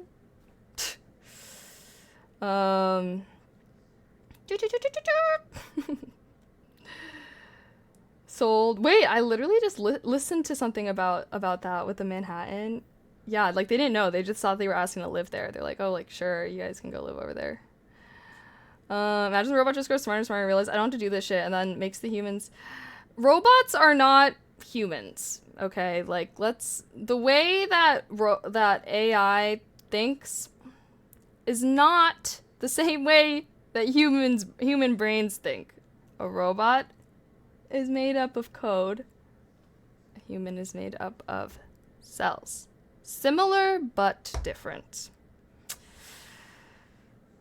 But who knows? Maybe when we have like quantum computing, you know, when we have like quantum robots, they may be able to get closer, because who knows? We don't have quantum computers. We don't quite know what they're capable of now. But if you know how, yeah, I don't know. It's hard for me to believe in like AI gaining consciousness in the way that we have consciousness. I think that technology is not quite there yet, but not to say that it could never be there.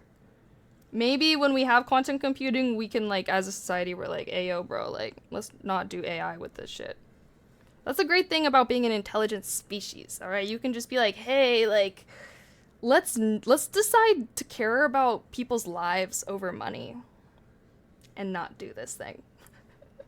That's also part of a perfect world that I'm imagining, is that we have people in charge that think like that. They actually think, oh, wait, hold on. You know, maybe the well-being of humanity is a little more important than making money. So yeah, that's in the perfect world, don't worry. Not, obviously that's not, you know.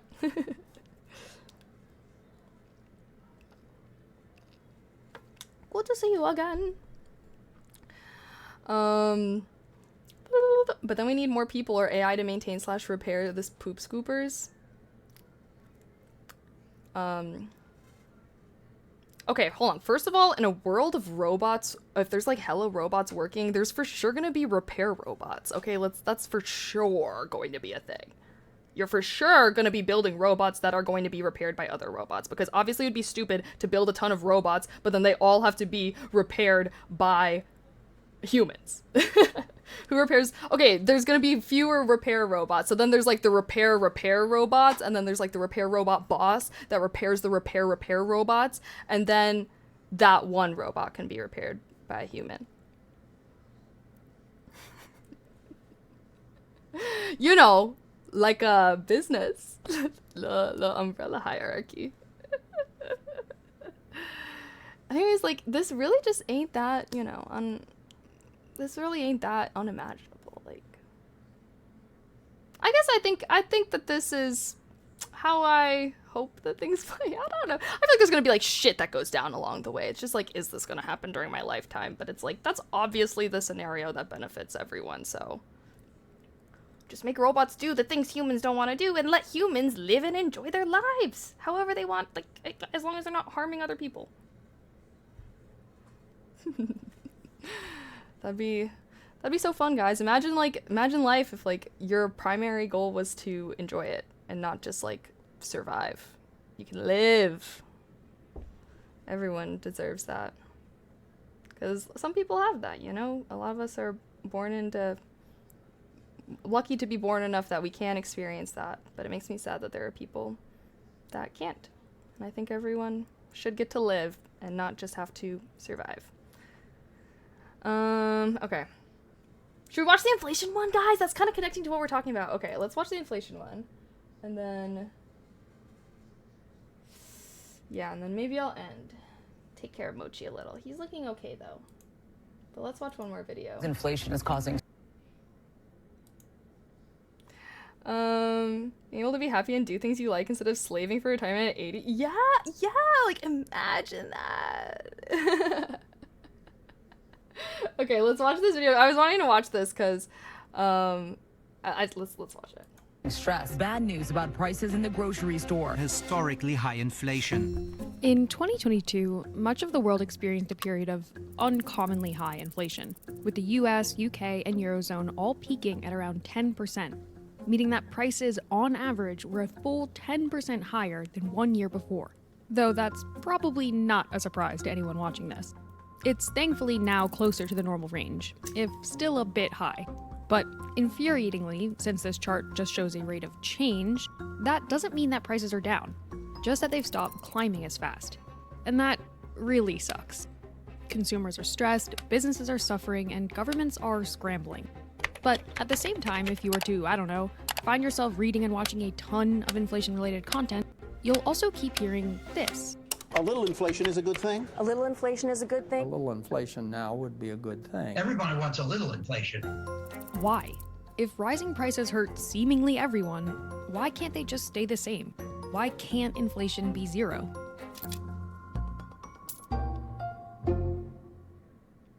Your money explained. The first reason inflation can't stay at zero is because governments and their central banks don't want it to. Lots of countries actively pursue what is called an inflation target. In the US right now, it's about 2%. In fact, that's the number that's used by most central banks across the world. But the truth of it is, that's a pretty arbitrary number. The goal is what economists consider a virtuous cycle. Here's what that looks like. In times when prices are generally rising, people tend to expect them to rise further. And that actually encourages people to spend money now on big durable purchases like cars or appliances in order to avoid having to pay more for the same thing later. And the stuff we need to buy no matter what, goods like food or clothing, gets more expensive too, which requires us to spend more. Either way, companies make more money, which means more people have jobs and more of their own money to spend. And that means more demand and therefore higher prices. So the cycle continues. But this bit of the cycle is crucial to its virtue. It's okay if prices rise so long as wages rise too. You'll still be able to afford the same goods if your wages keep pace with inflation. Emphasis on the if. In the US, for 2 years, wage growth lagged behind inflation. That trend has reversed, starting in mid-2023. Wages, especially at the bottom, have kept up with inflation. In fact, in many cases, surpassed inflation. And that is a good thing.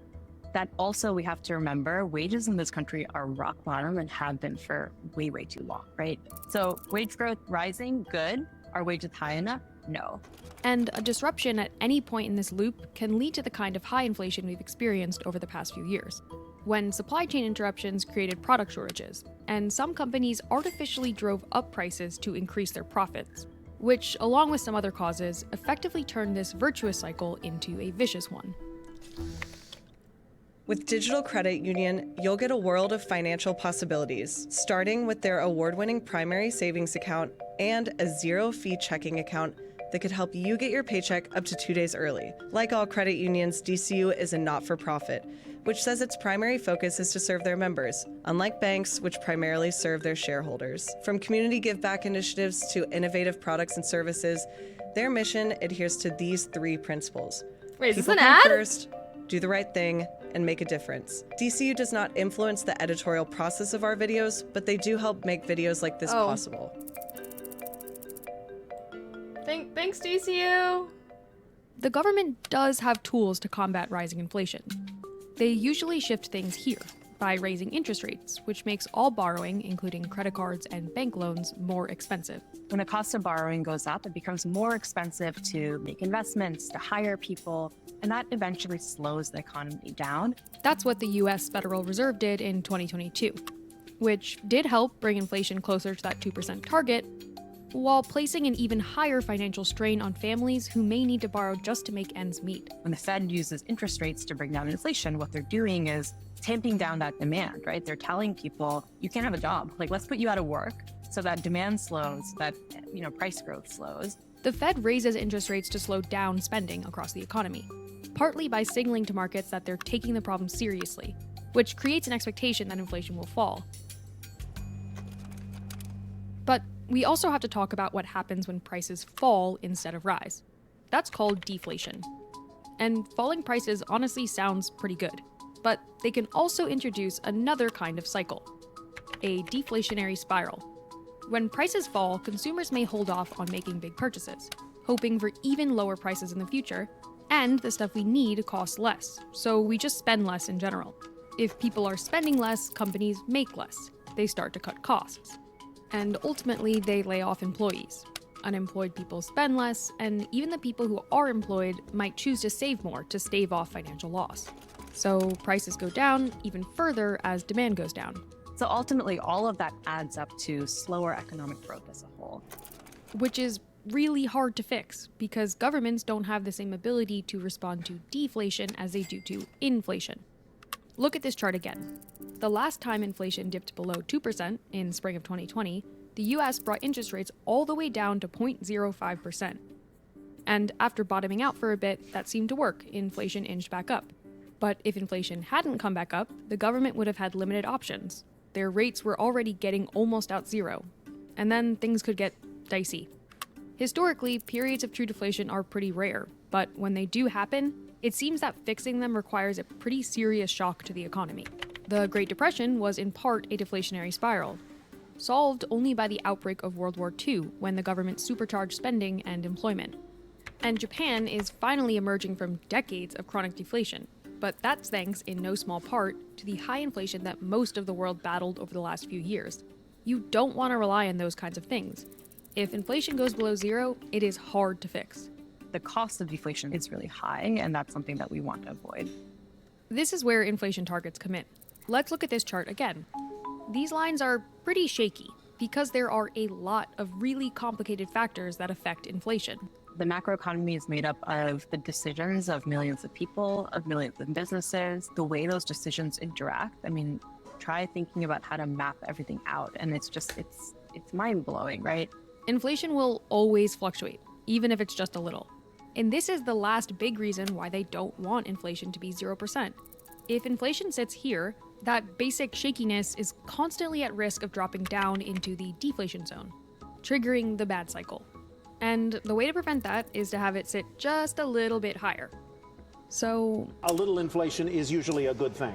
Yeah, that's annoying.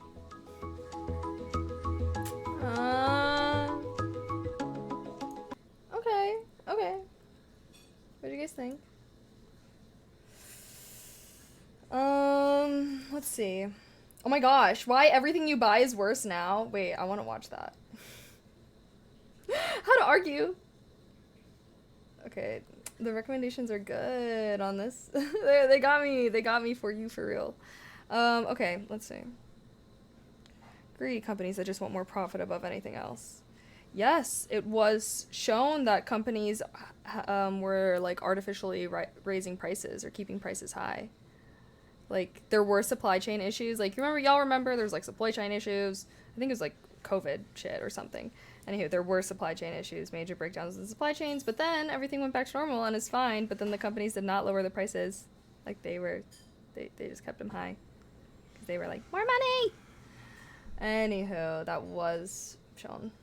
But I think now they're like lowering it, and now everyone's like, see, but then everyone's like clowning on them. and being like, see, this is evidence that they were keeping prices high this whole time for no fucking reason. And it's like, yeah, it's evidence, but like, come on, we want them to bring it down. Like, I mean, criticize them for sure. They should be criticized for real, but they should be punished by law, not just. Anywho, okay.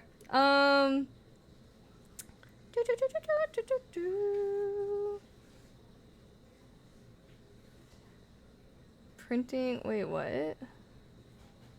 Led to this? No, I don't think that's what they just said. They weren't really, they were just explaining why a little inflation is the same thing. They were just answering this question. I guess I just need to take these videos as like they're literally answering the question, that's their thing, and they're not just like exploring this topic generally, which I guess is what my expectation was. Do I think this is caused from global warmings, or is it a different hand altogether? Wait, what? Wait, what are your thoughts on rising waters? Oh, yeah, it is, because of like the glaciers melting. It's increasing the ocean level. Like, you know how when like glaciers, right? You know how like some of it's above the water? Because ice floats. When they melt, that amount goes into the water. So like over time, that's like why the oceans rise when like the earth gets warmer. Anywho, should we say, I want to watch this, Why Everything You Buy is Worse Now. Because it's, okay, my guy, I need you to like, we talked about this earlier, I need you to detach your personal identity from your political beliefs. You'll enjoy the stream a lot more. You'll enjoy conversations a lot more.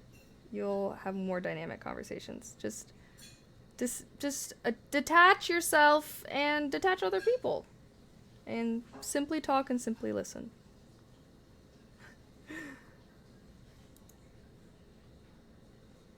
So have you... You want to blow your mind? Watch how the Federal Reserve really works. Search the Federal Reserve explained. Can't buy what these people say, though. It defies economic law. Okay, let me just say something right now. I was a business major, and I went to a good business school. I know how the Federal Reserve works. I know how economics works. Fun fact, I was actually going to be a finance major. So I actually know more than I actually want to, or really need to. But anyways, what is defying economic law? They were just explaining how inflation works. That was economic law. I literally have taken economics courses, and that is how they just explained how inflation works. That's why I was like, oh, that video was whatever. Anyways, what are you even? And anyways, I definitely do think that, well, don't you learn about the Federal Reserve when you're like in high school? Well, I guess I did take AP economics when I was in high school, and I definitely think that's where I learned about the Federal Reserve. But I think everybody had to like take like a financial type of course at my school. The one that I chose was AP economics, but there was like a financial one that people had to take as well. But I guess question for you guys. Were you required to take some kind of like financial literacy course when you were in high school? Because it was required at my school, but I guess I don't know if it's required at like every school. And like, well, like assuming you went to like a public school. I mean, even if you went to a private school though, I guess. I don't know. Nope. No. Damn. Okay. I guess that makes sense, because I do feel like, because economics, like, I don't know, like, I feel like when I took that course, it's definitely, like, makes it easier to understand the world and money. Because, like, you know, when you're a kid, especially when you're a kid, and, like, at least when you're a teenager, you have, like, a job, like, you have a better concept of money, but when you have a kid, money's just so abstract, and yeah, I guess I will acknowledge, I think that I'm very lucky that I took an economics course when I was in high school, and I even, like, took my finance courses when I wanted to be a finance major, because I don't know. I guess sometimes I do assume that the things that I know, that everyone else also knows this. But then, like, I guess, you know, I guess not. And it's not your fault, I guess. It's not, because, like, if they're not putting it in fucking school, then public schools don't. Well, my school did, though. My school did. But I just didn't know if it was, like, at every school. And I went to a shitty school, guys. Like, I went to a, like, there were, like, gang fights at my school and shit. Like, so I just kind of assumed that my school was the worst and that everyone at least had that. But that's, like, crazy. Declaratate? She didn't know. What? Wait, she didn't know. Well, actually, I was trying to get her to, like, sign up and, like, I was trying to tell her about it and stuff. Damn. I should just start making videos for you guys. I'll just make videos. I'm like, okay, guys, we're gonna be talking about credit cards today. Why you should have them. How you should use them. What you should not do. Okay, guys, we're gonna talk about the federal... Like, I don't know, man. I should, because... I don't know. That is something that's been harder for me to reconcile it with as I've gotten older. It's just like, because I don't know. I feel like when you like learn shit through school, like when I learn stuff from school, I feel like it gets tucked away into the part of my brain that I kind of categorize as like common sense. I assume everyone kind of knows this, and I don't know. Like, I guess you can never really just assume what people know and don't know. Because I guess everyone has different lives. Different, like, I don't even know. Always working on it. And that goes back to what I was saying earlier. That's why you can, like, you never know what people know or don't know. And even when it comes to people that have different opinions than you. That's why I was, like, saying earlier. I was like, detach who you are from your political identity and detach who someone else is, like, from there. You know what I mean? And, like, because... Oh, shit. Now I just lost my train of thought. Why do I keep losing my train of thought? Trying that. Oh yeah. 'Cause sometimes people think things because they don't know any better. And sometimes when you present them with the right information, but you do it in like a nice way, obviously. Like, yeah. You'll be able to change people's mind. Chelsea! Also, hi. Hold on. I literally saw your message earlier. My hair's so pretty. I'm curled. Thank you! I literally just curled it today. I saw someone ask earlier also, like, how do you get it this voluminous? I use the Shark Flex style, which is the Dyson Airwrap dupe, basically.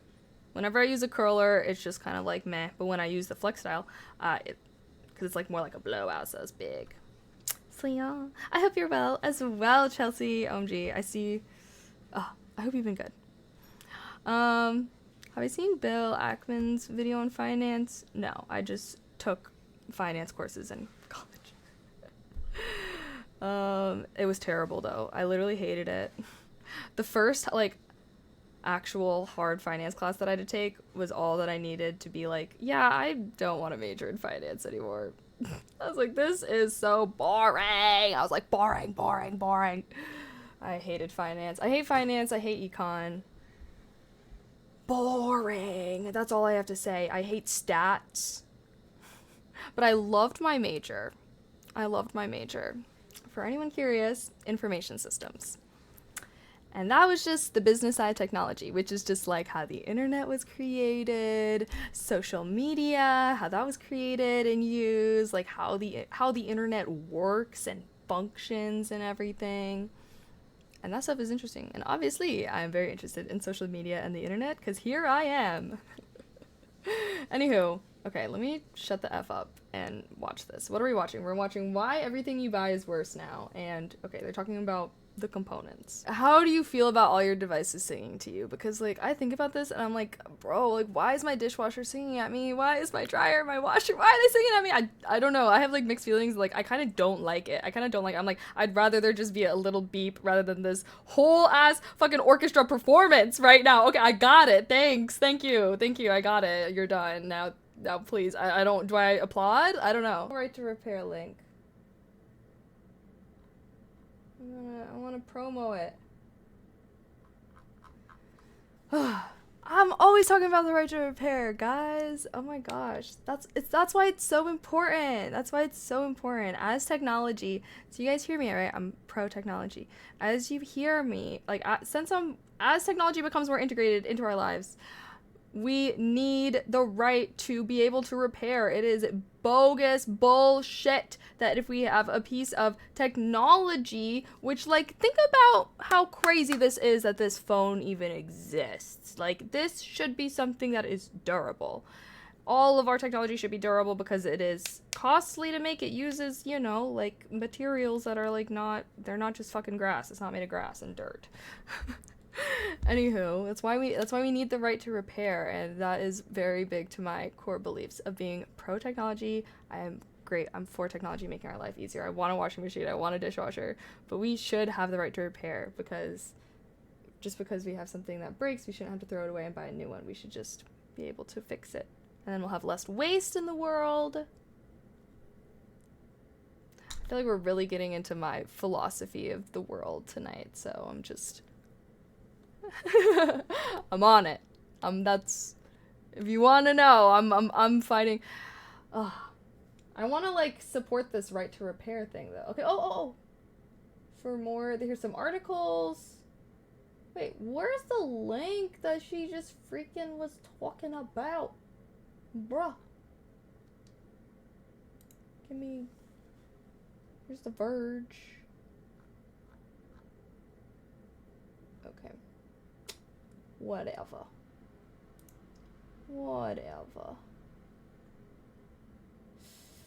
Okay. Oh, it's almost 10. I think it's time for me to peace out, Butter Scout.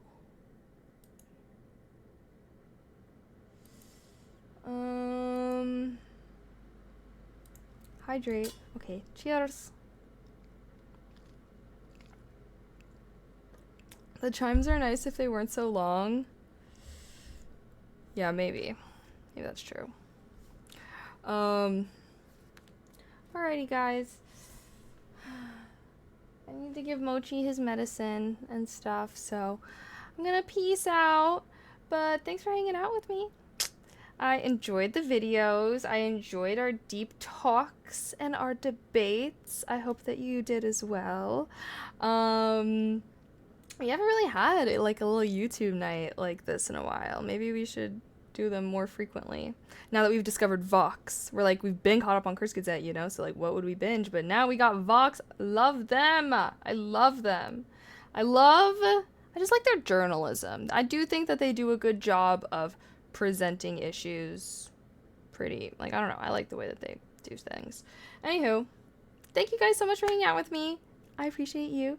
And thank you so much everybody that subbed and gifted subs. We actually had a lot of gifted subs today. So thank you guys so much for that. Heart. I am planning on streaming tomorrow. I do have my beach volleyball, as you guys know. So it's probably going to be a short just chatting stream like I've been doing on Fridays. I feel like that's good. I was like, maybe we could build a puzzle or something. I don't really know. But I do have my volleyball thing. So it will probably just be a short just chatting stream. Maybe I'll do an activity or something. But I don't know. Depends on how Mochi is, honestly. And then, yeah. I'm planning on doing a little focus grind week next week. Where we are going to do a bunch of focus streams and potentially gaming and YouTube afterwards or whatever, but a little boot camp for me to do my course. And I don't know, I've been really enjoying my software development course that I've been doing, and I want to finish it. I want to finish it so I can actually start building my apps that I want to build and everything like that. So boot camp week for me. So maybe we can all, if you're working from home, it'll be perfect because I'll try to do it during the day so that way it'll be good for work from home people. Small but rock solid, thank you so much for the tier 1. Also, happy 11 months. You're 1 month away from a year. OMG. What I know is that the sub has suffered inflation, but Kaylee content has gotten better contrary to other. Wait, did you guys see that they were raising the price of a sub or something on Twitch? I don't know. Right? Am I tweaking? Anywho. Okay. Thus, economically, the sub is better market value. Yay. Wait, did they already raise the price? Mid-July, $1 in the US. Yeah, okay, I see. Dang. Should do a mini subathon. Mini subathon! Get your pre-inflation subs in! That'd be funny as hell. Pre-inflation subathon. Ayo. Okay, anywho. That's perfect for we'll just binge watch inflation documentaries. It'll be so fun, guys. Come on, you guys, come on now. Don't you want to do that? Where's our? We need to download inflation simulator. I feel like they got a simulator for everything, right? Oh, so you read Dune for, huh? Yeah, actually, yeah. You should check out my freaking Dune YouTube video.